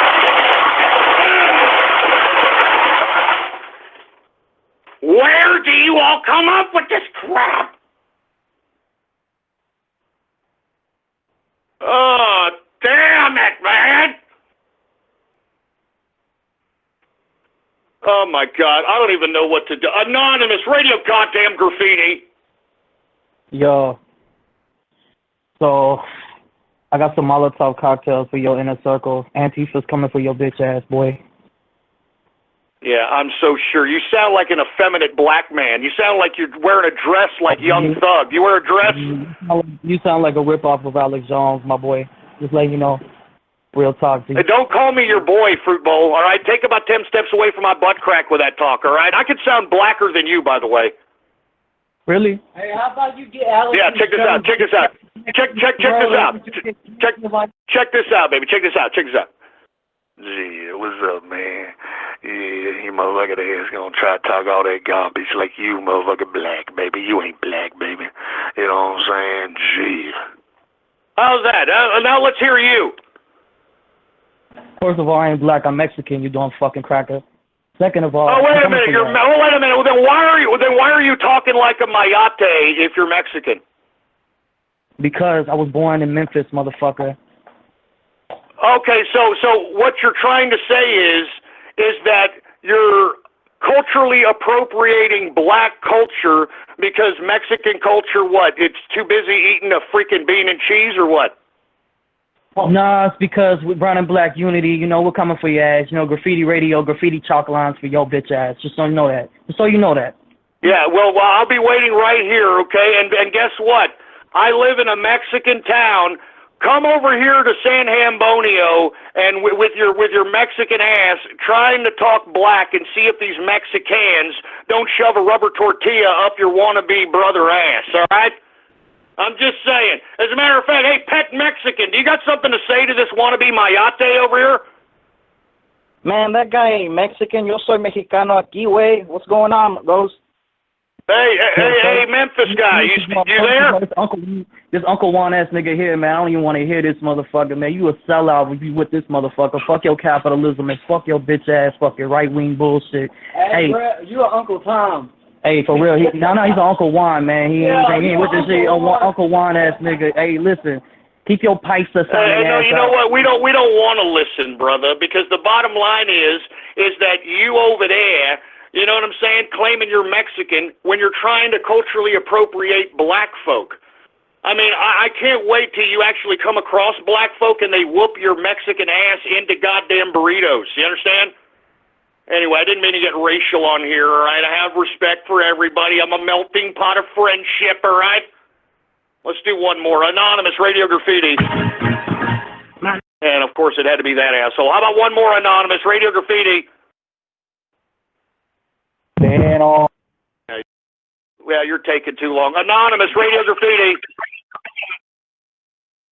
The World Health Organization will officially recognize video game addiction or a gaming disorder as a mental health condition. The gaming disorder will fall under the category of disorders due to addictive behavior. The same category. What are you kidding me? Game playing, a freaking mental disorder? No way! No fucking way! No! Not these fucking gamers, not the fucking artists, and the fucking goddamn Thank you for using Blog Talk Radio. Goodbye.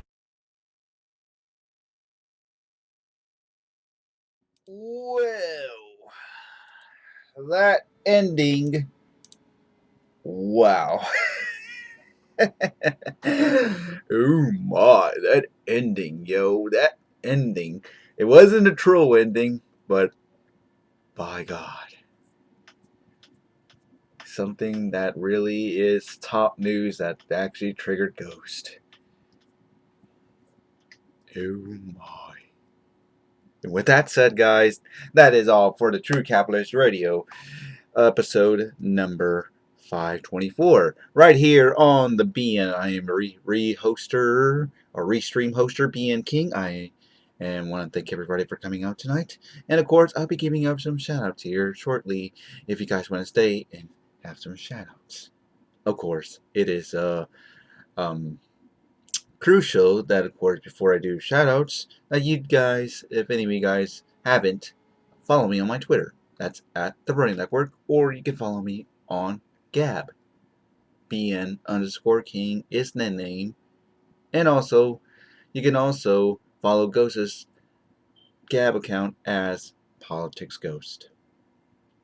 Also, you can if you are new to the channel, why not subscribe? As I do the TCR broadcast every Monday, Wednesday, and Friday. 6:30 p.m. Central, 7:30 p.m. Eastern, 4:30 p.m. Pacific, and I always do them daily, or actually only on those days, live. And of course, guys, we also have the New Year's Eve special going on this Sunday, guys. Reminder, this Sunday, of course, that means there's not going to be a show for next Monday. So this coming Sunday, guys, be aware to be there on that show in order to participate on the Ghosties. And yes, Ghost has rolled out those nominations on those categories. So make sure to send Ghost on his Gab of what will be your nominations. Of course, there's a lot of categories you can pick of, but of course, you always choose who's whom, and of course, make sure that you got them right, because all votes count. And I do wish everybody best of luck on those. But for the time, we still only have one more show for Friday. So, of course, I'll get to more details on this Friday's Baller Friday for more of that. But for now, let's give some shout-outs. Alright, guys. So, of course, we are going to give some shout-outs. If you guys want to have a shout-out, all you have to do is participate in either chat rooms. If you're in the BN SciTube channel, just be logged in the user list. If you're in the YouTube channel, which we're going to be the first one, you must be active, as in, please make sure to type something in the chat in order for your name to appear in the participant list, because that's how the YouTube chat system works, and that's how you can get a shout out. So make sure to spam that YouTube chat, whatever greet you like to say, but of course, that's only how it's going to work. So make sure to get the YouTube chat running, okay? And before that, I'm also going to give some special shout-outs. So special shout-outs are people who are new subscribers that already clicked the subscribe button during the broadcast, during any of the 3 hours that's been on. But of course, it doesn't seem like we have a new subscriber. Oh, actually, no, Caperon was here. So Caperon, you get the only special shout-out, and thanks for subscribing. And of course, anybody who also donates to it also receives a very special shout out as well. But no donating or donators, so we're gonna move on and do some YouTube shoutouts. All right, guys. So let's do some YouTube shoutouts, shall we? And let's begin this right now. Okay, who do we have? We got. All right, we got Baron Trump Anime, Bonka Sneeze, Cinnamon Cane. It's going on to Etchlicia. It's going on to Aaron Von Gisbergen. Thank you for that. Honey Badger's going on, mate. It's going on to JK. Cam the Gamer 14. There's Caperon. Thanks for subscribing right there. Thanks. It's going on to Long Live Oakenfold 87. Lovely Ashy Love Me. It's going on to Mana Ray of Hope 23. It's going on to Martin Cruz, Mask Pony, Maverick FML, Moz 420, Mr. Jiffy Pop Pop, Nathan Long, Omega Radio Returns. Radius returns. It's going on to Patrick's Fourth. Okay. It's going on to Pod Greyhall, Rachel Alucard, Rick Hoover, Rupert Buzznet, or is it Robert Boosnet? Samuel Garcia, Sarkot, Saucy Boy too. Hey, Saucy Boy, congrats on that winning last on that show we did. Oh, actually the Christmas show. So if this is the real Saucy Boy, congrats on that win from the Christmas show. It's going on to Scarlet Moon, TCU Gaming 1, Uncle Thomas, and X-String 93. And of course, I am looking back up Advanced Wishistry. You just came in. You get the shout outs going on to Advanced Wishistry. And that's funny. You already said it's already here. So that's when he gets that. And then, of course, Haruka Takahashi gets the shout out as well. All right, that's the Saucy. Cool. Awesome.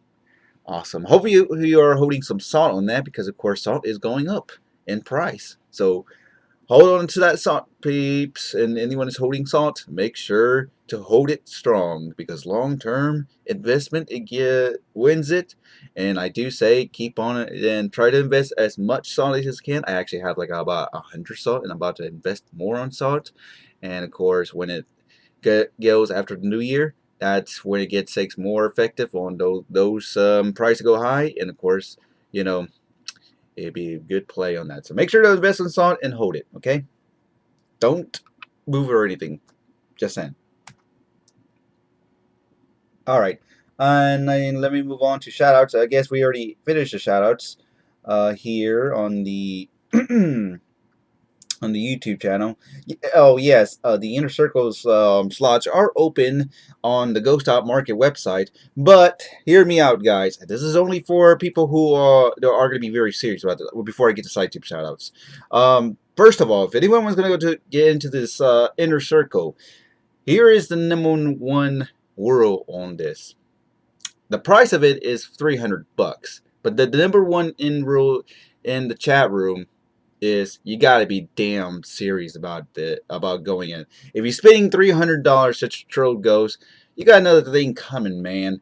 The chat room is no joke. The chat room is there's a lot of smart peeps in there. That of course that we all work as one, and we all work each other, and we just help each other. So that's pretty much the main thing here. Is pretty much we all making money in that chat room. But the #1 rule will always and forever be is be damn serious about it, okay? All right? And always respect everybody in that chat room. If you, like I say, do not, if you're going there to troll goes just to spend $300, you got another thing coming, because of course that's gonna be a no-go, and you're just pretty much gonna be a waste for it. So please, only for anybody who's serious and wants to get in that. I do say it's best for people who really want to who are smart and being a financial person or anything in the markets or anything like those we need. And of course, if you don't know anything, how you can if you don't know anything about crypto and pretty much you're holding some, but you don't know what to do with it. Chat room it is, but of course we all fam in there. Just saying, man. All right, but it's only for serious people only. Please take it very seriously. Don't take it as a joke, guys. Really, to be honest, it's a great chat room. It's been helping me out on pretty much everything that I've been doing. You know, I've been pretty much being on and off. I'm being serious, and I'm also pretty much having fun as well. So of course, it's all about him being serious and also having fun with it. All right, so let's go to the SciTube chat. Sorry to hold up, guys. So let me go to SciTube chat. If I missed your name in the YouTube chat room, shout out to all Cross Soundstar. You just came in right now, so you get that late shout out there. Ron Livingstone, you get you're here as well, so you get that late as well. Shout out as well. So of course, shout out to everybody who came in. Let's see what we have. All right, so what we have on the actually people are downing out now. So let me get this quickly. What's going on to 10 Cent Capitalist, Bob Ton, Deadeye 3006, Flyer, Hakars, Scarlet Moon, The Bad Good, Spike, Bronies are my I'm not gonna say that. It's Rachel, Alucard, and Tyrain. And of course, people were here earlier, but everybody left. But of course, I'm doing a post show afterwards, so stay tuned for a post show on that on the SciTube channel, okay? So yes.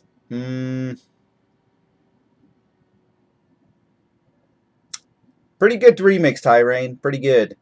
Wouldn't pay $300 to throw anybody, but that's a funny fee. But yeah, like I said, guys, it's a great chat room. Like I say, you're gonna spend $300, right? This is only for people who are serious to actually go and join the inner circle. Even though you're spending $300, you get that investment back, even double what you actually spent. I can guarantee you, in that chat room, we're all serious business. We all are pretty much are there to make money. But of course, we all also help each other. And yes, you can go talk to ghosts and all that. But seriously, guys, it is very serious, and it is all things very serious. So keep that in mind, guys. $300. You think it for me, it doesn't seem that as much. I think Ghost could have gone a little bit higher than that, but him being a nice person, he could have maybe make it about $400 to $500 easily for anybody to join. Like that's a half a grand right there. But like I say, he's nice enough. So yeah. Hey Blackout, what's going on? Hey Lazy Gardner, what's going on, mate? Could you get Ghost to make me a special payment plan? I could make him down to a payment of $150. Unfortunately, Saucy Boy, that's not gonna happen, man. I mean, like, even though I'm part of it, but of course I can't say as much. I can't help you or anything like that. I don't try to convince Ghosts on making discounts or all that. No, no, no. You're gonna have to make sure you want to pay that amount because, of course, it is open for everybody. But if you're really serious, you have to pay that full amount. No exceptions. End of story.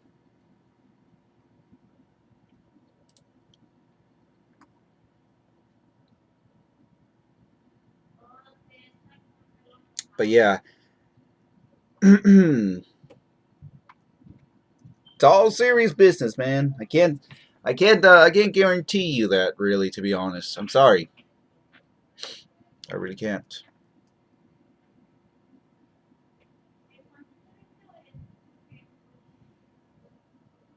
Oh, you were the guy. Oh, you were the last person, the last caller who actually made that call about the gaming disorder. Yeah, yeah. That's kind of very interesting though. But come on, man, game disorder, really? I've been gaming for pretty much since I was like what 8 years. I kind of never. Well, during my childhood up to my teenhood, I've been mostly on gaming a lot. And yes, I had that, but once I'm reaching adulthood, pretty much I've been gaming less. Since I've been mostly playing some very great old school games from the right now BioShock is good. It's one of those greats in the 2006 era. So yeah, I've been great. I'm just an old school person, but of course, it's starting to grow old in me, and there's just good nostalgia on it. But I don't think it is that really. I don't think that really should be.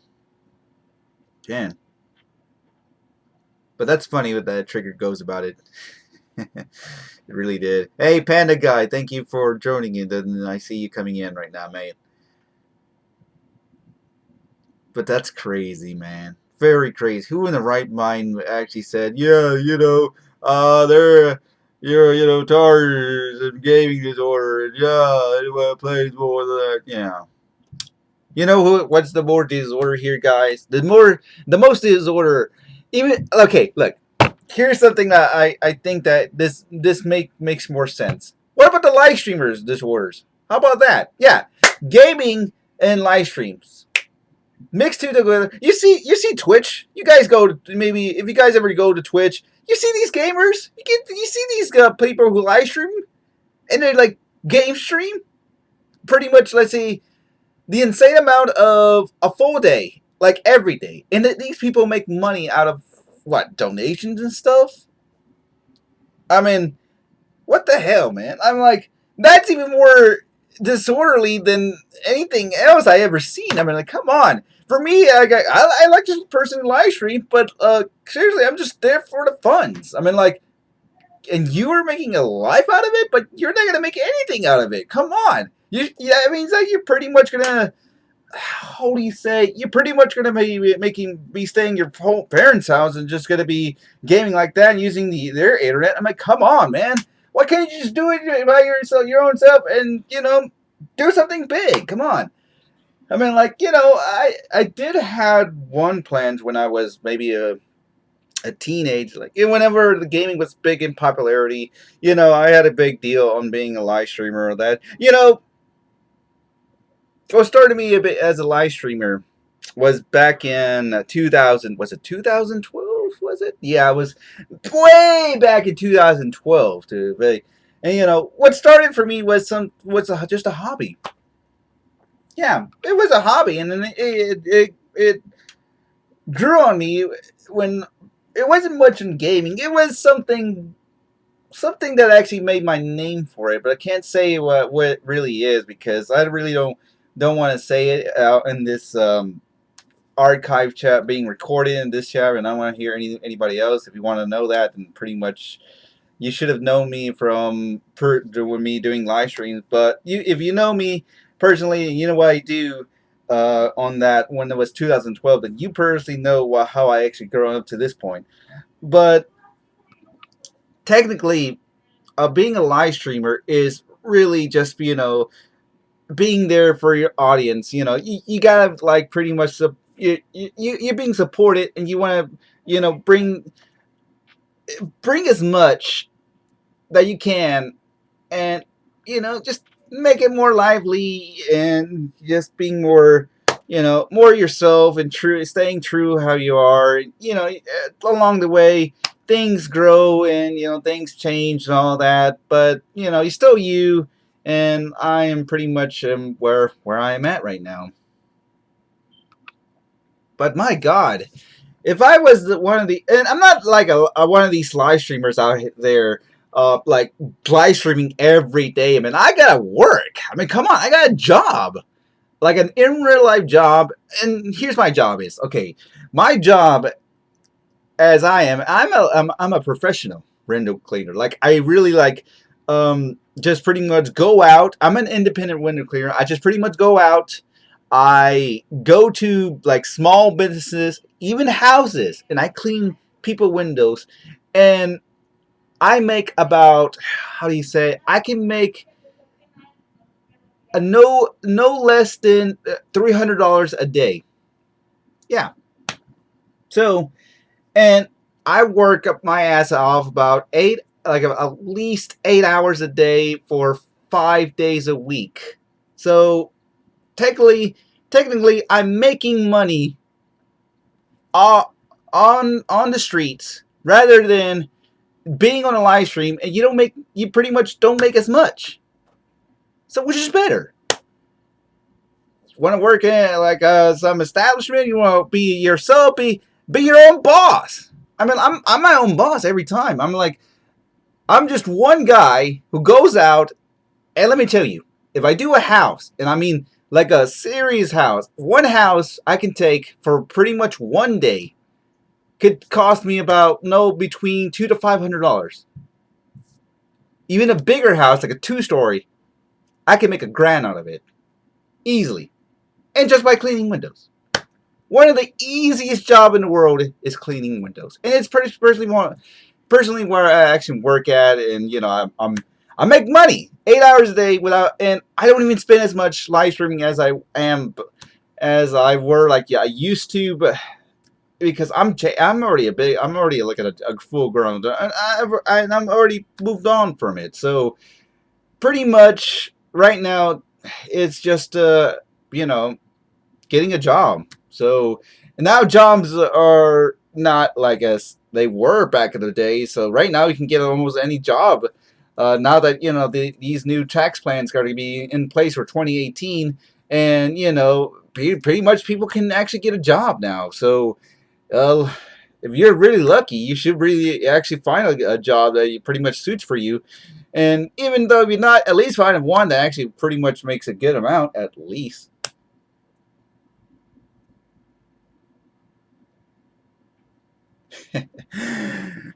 But I'm saying that, guys. I'm just giving some 1-2 memos if what I really,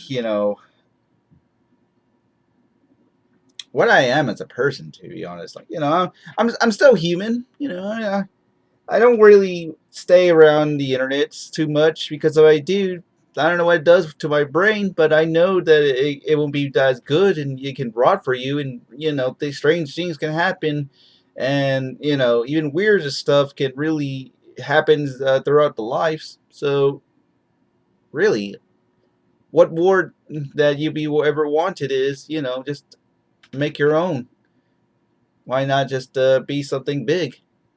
Like where I'm at, how did I send up my stream to actually, or pretty much my name, which is my brand name, the Brewing Network. How did I end up like from something that came out back in 2012, very small, to what it is today, something grand? It's because I'm most likely just a person of interest, and also a person that I've really have been counting on for many years, and really I have lived up to that name and really lived up to my reputation, because it's what I do and how I do. It's what I love. And go ahead, Tyron, you can if you want to. Yes, and Trump America, it has been sweet, man, and I can't wait for 2018. And I would say my New Year's resolutions right after the ghosties, because there's many things I like to say in of that, but for now I just really just want to say to you guys that, hey man, there's more things out there that you could just make more, rather than just being sitting in the computer and just you know just pretty much be like the guy in the internet. Why not just go out, be something big, and then while at it, why not be a person in the internet?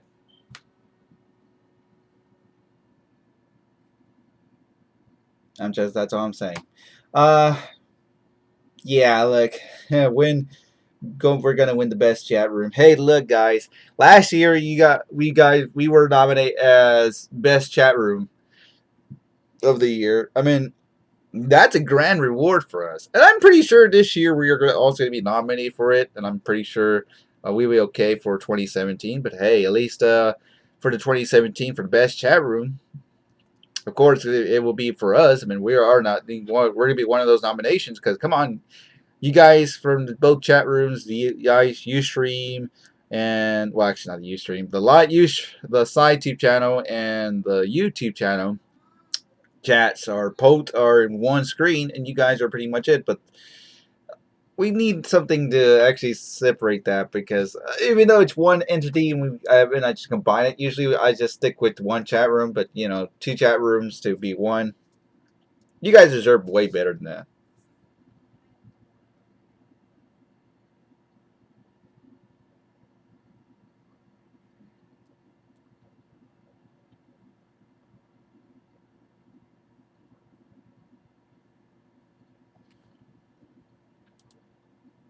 Oh, That's a really interesting a la carte. You don't have to be worried about when you're a freshman in college. I'm pretty sure it is kind of nerve-wracking because, of course, I've never been to college, to be honest, letting you guys know. I've been to community college, but, of course, I dropped after 2 years. You know, I've been pretty much just, I've been nothing but sitting back and just doing nothing. And, you know, in those years, I've been mostly just been trying to find work and job and all that, but, you know, I had very rough times during my teen years, but, you know, and after a while, then, you know, when it got too rough, just move to another job that actually fit, and, you know, where I ended up being as a window cleaner independently.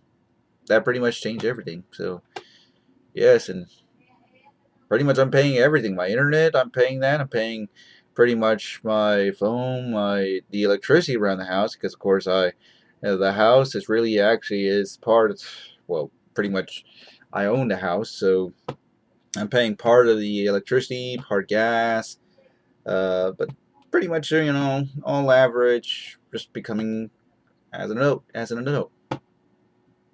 Hey, Saucy Boy, thanks for the $2 donation, man. Yeah, appreciate it. So, special shout out to you, man. Here's something. Here's just very special for you, man. Thanks for the 2,000 donations, man. Appreciate it. So, yeah, I mean the company can think does bull run expansion now. Just wait, give it a good year. Gallicard, man. You know, Trump's America at the moment is steadily becoming what we're pretty much coming back as what it was in the 1980s. You know, when there's like people like are generating wealth and making a lot of money. I mean, I could see that right now going on, and pretty much I'm very excited. But you know, you should really just keep a positive mind and just, you know, divert stuff that's gonna be negative towards you, man. Just get get a job market and have something like that. And then come on.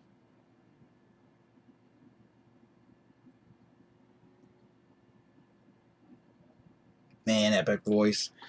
Why did you say that, man?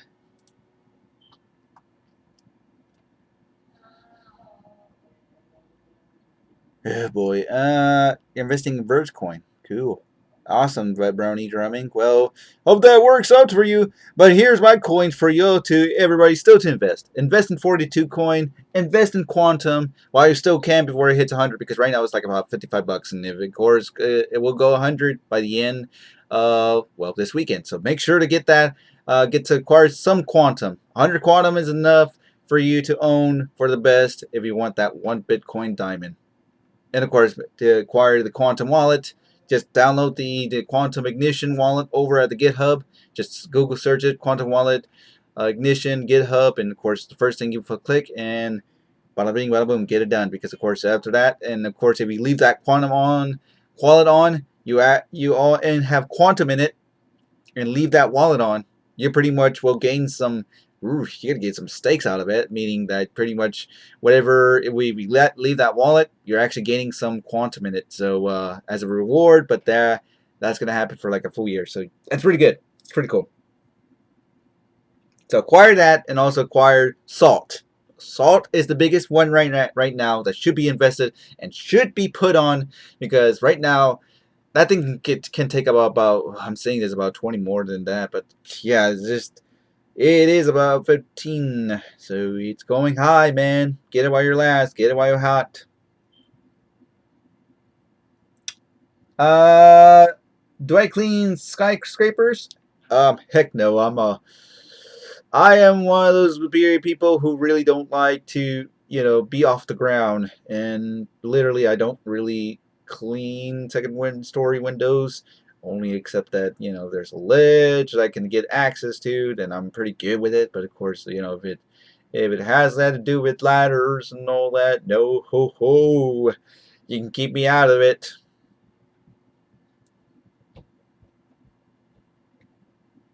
Oh yeah, another coin to get into it. Hold on, where's my phone? Here it is. Another coin, which right now I'm actually investing in, is Sumo or Sumo coin.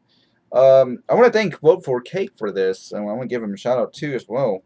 Well, Sumo right now we actually dropped. Well, actually, right now Sumo is already $4. Jesus. So Sumo right now is at $4, but about last week I got this. I got this around about when it was $1.75. And I want to really thank Vote for Cake to actually sending me that $20, to be honest. So thanks, Vote, for that. As a Christmas gift. So it was about $1.75 last week, and today is at $4. So pretty much I'm hill kicking right here because oh my God, Sumo, oh my God, Sumo, that's Sumo coin, symbol SUMO. $4 right now. If you want to know about the market cap is about 10 million. Well, actually about to be 11 million in market cap. So circulating supply is about 2,716,290, and man, the max supply of it is about 88. I mean 88 million.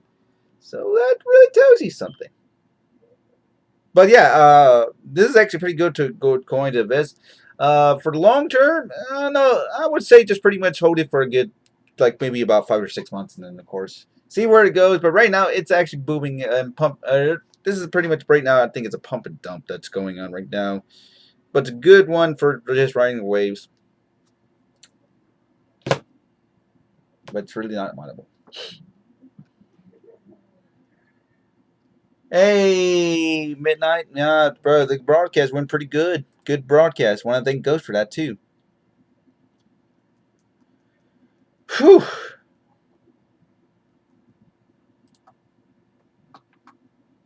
But yeah, man. So a lot of coins to invest, but those are the high coins right now to invest right now currently.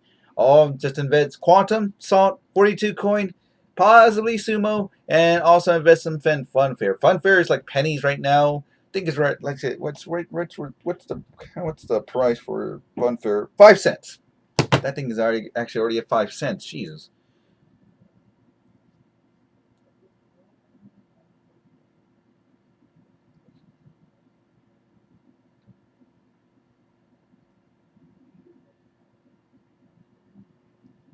Yeah, that's true, Blackout. That's true. Even though you got some on. If you have some, well, there's some certain coins that will say that if you hold them, but there's no stake. You gotta make sure you actually download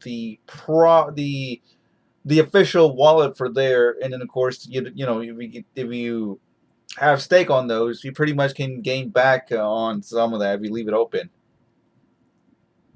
What about Monero? Monero, at the time right now, what's Monero right now? Let me go this quickly because I do have a very sweet one. I use more coin market cap. Let's see. Monero is at 388. That's the price. Let's see what the stock is right now. It's been going up and down. Jesus. Damn, it actually dipped that lot. Wow. Somebody actually sold that. You've got gloves.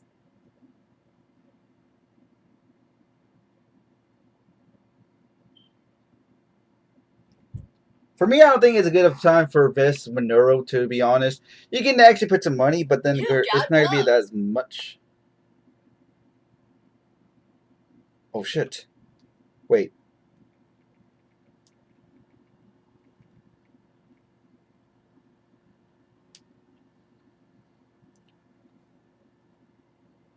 Yeah, I don't see anything about anything to invest for Monero, but just maybe just to have a pattern trade on that one. You'd be all right if you invest for it. It's okay, but of course it's not gonna go. I don't see this going up high. It's about $500 or $700.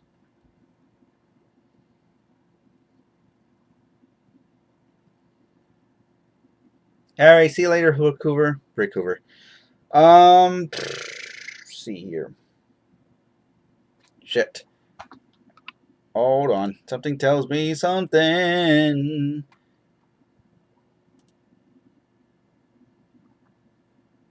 Oh, crap.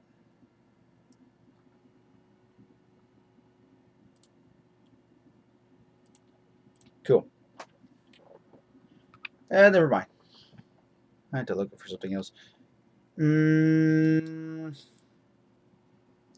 So, yes, guys. I think that's all I have to say. I mean, like I say, there's a lot of coins you can invest for people if you're interested in getting into the crypto market. It's not too late at the moment. These are just the beginnings. Just find the coin that actually, that has like real things behind their blockchains, like real good use for it.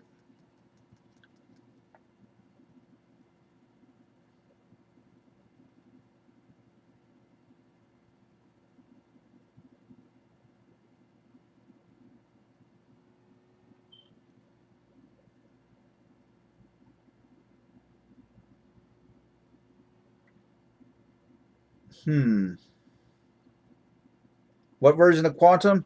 Let me hold on. Let me link it to you guys. Let me link it to you. The Quantum Ignition. There it is.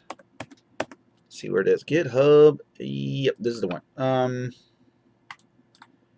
Here, let me give you that link right here. So this is the one right here. So you pretty much want to click the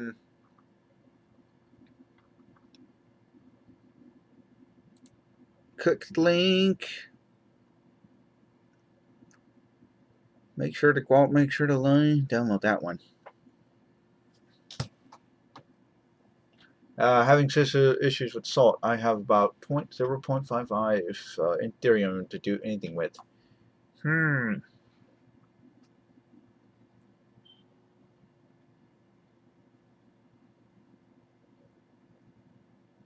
Yes, I have an Exodus wallet. USD, you can't put USD on the Exodus. No, I mean they're all coins. They're all like digital only. They're only crypto coins only. You can't put USD.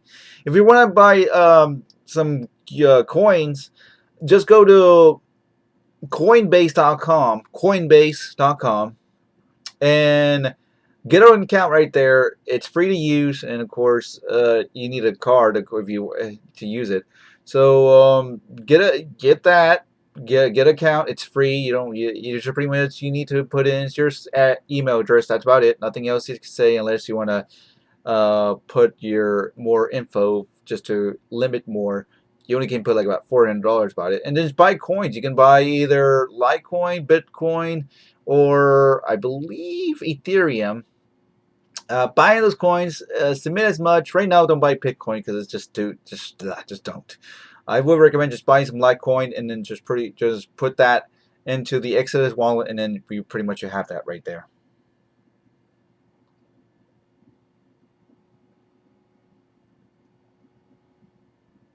That's cool. Awesome. If you did that, then you pretty much just make sure to send that Litecoin you have in your Coinbase to your Exodus. All right. To do that, just go to your Coinbase. Go to your Coinbase account, and then of course go to your coins. Go to your you should be able to see says was it buy sell it? Was it? If I believe this corrected, you should be able to see. You should see a send button on your Litecoin. You can send that into, and then on your Exodus, go to your Litecoin wallet, and then for that, get on the receipt. Click on receive on your Litecoin, or I mean your Litecoin, your Exodus Litecoin wallet. Just receive. You're going to copy that address that's on the receive and paste it onto the address. You paste that address to the sending of the Litecoin onto from your Coinbase, and pretty much enter the max amount, because they'll charge you extra more if you, or pretty much if you have anything left to your live on Coinbase, pretty much you're going to get as much or higher than $15.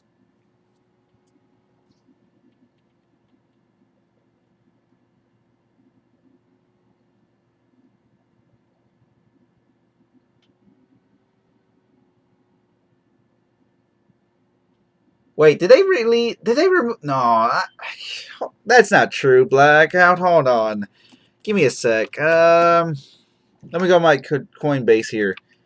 Let me log in. Hold on. No, here you notice. I see Bitcoin, Bitcoin Cash, Ethereum, and Litecoin on Coinbase. Man, nope. I was right. I was right along.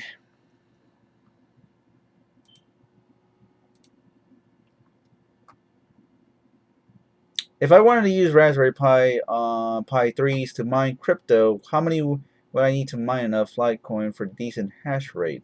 That really depends, Tyrain, but I can't say how.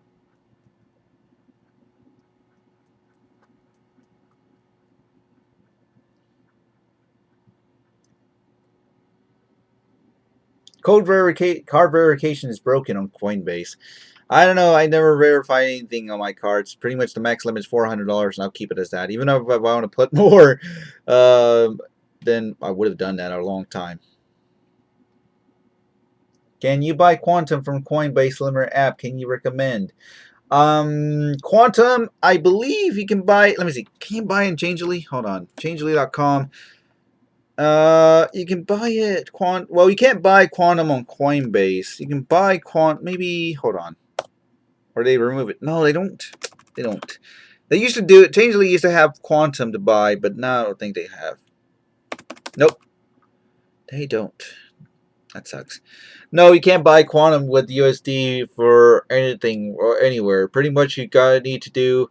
This is a very, very, very complicated, but it makes sense. You're gonna need to have either a Livecoin account or a Bittrex account, and when I mean that, pretty much those are like crypto stocks and change and all that. But you gotta need to transfer like either Ethereum or Bitcoin, and have that buy from Quantum at whatever price you want to put in. It's complicated. It's kind of complicated, but when you get to see it, it's not that really difficult. But no, you can't buy Quantum in USD.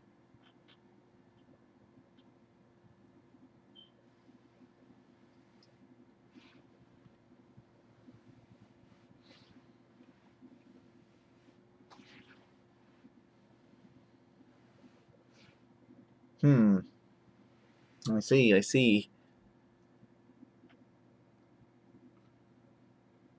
Man, I'm going off a little bit too long here because I'm supposed to end here in like about 10 minutes ago, but let me extend myself just a bit more just to help some of you guys out here.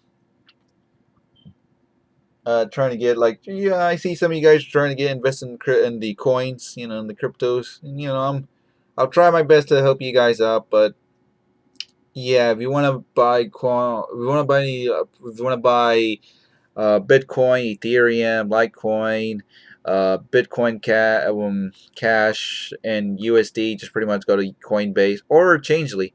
Let me give you the website for Changelly for if you don't know what that is, because people don't know. Can you buy quantum euros? I don't know. I never really I don't live any part of anywhere, so I don't know.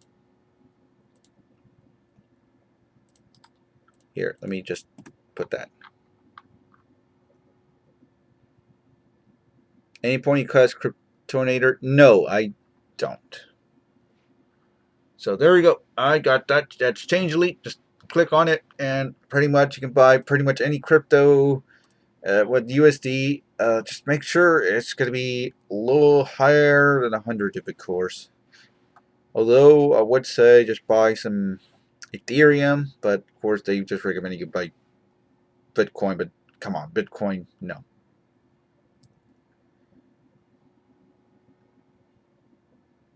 even Dogecoin. That's hilarious.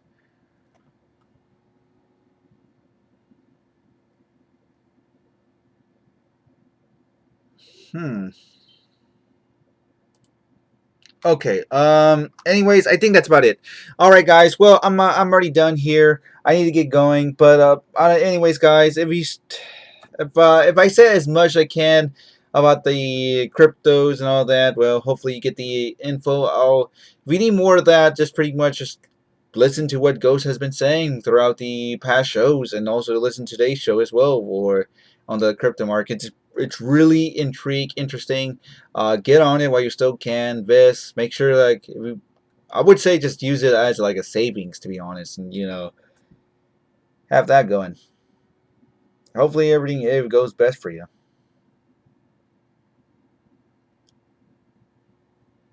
Well, for newbies, like I say, if you're a newbie to the cryptos, just don't buy Bitcoin. Not at this point, because the fees for it is just tremendous, about $30. Ugh. Just I would say just buy the Ethereum or Litecoin for safer. Litecoin's it's just much faster to transact, to be honest. So if you want, buy some Litecoin, and it's much faster to transact.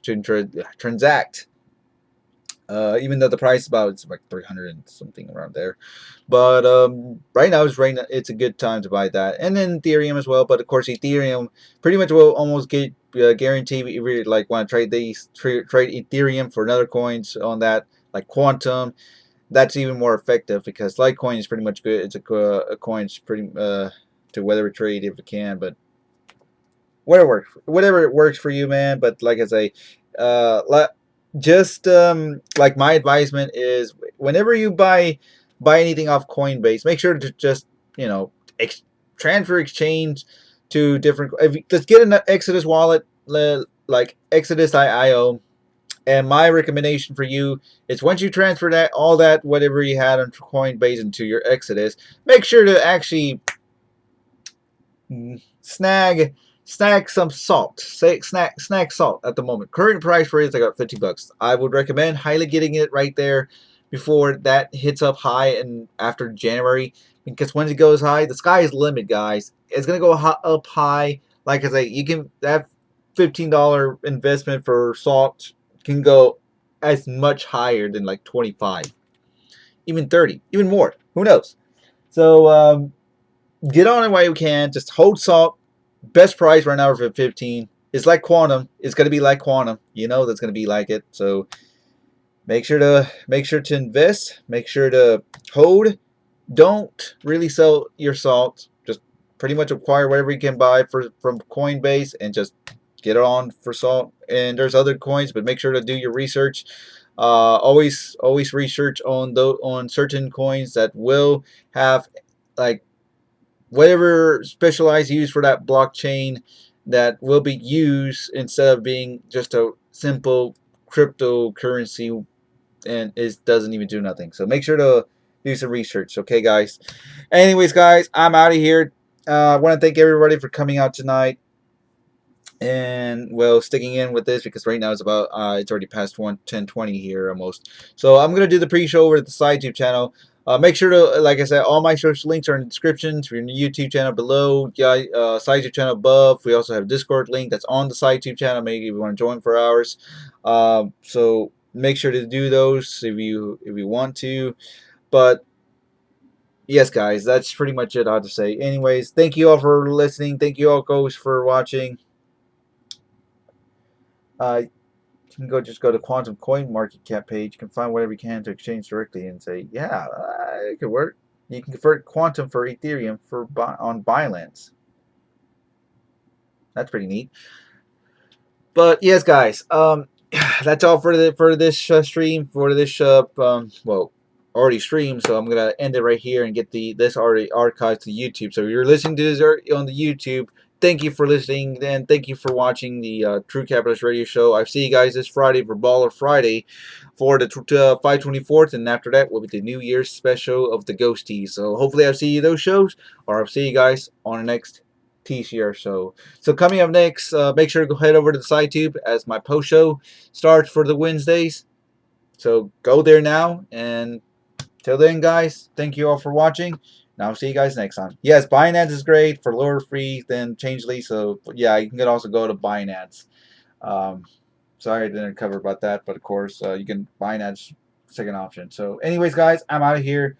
Thank you all for watching, and I'll see you guys next time. All right, guys, so peace out, and later on, guys. So have a good night, guys. Bon voyage, and see you next time. Bye, guys. Head over to the BN Theater right now if you guys want to go there. Like, now. Alright? Alright. See you guys there. Or, see you guys next time. Good night, guys. Or good day to all, wherever you live. So, bye, guys.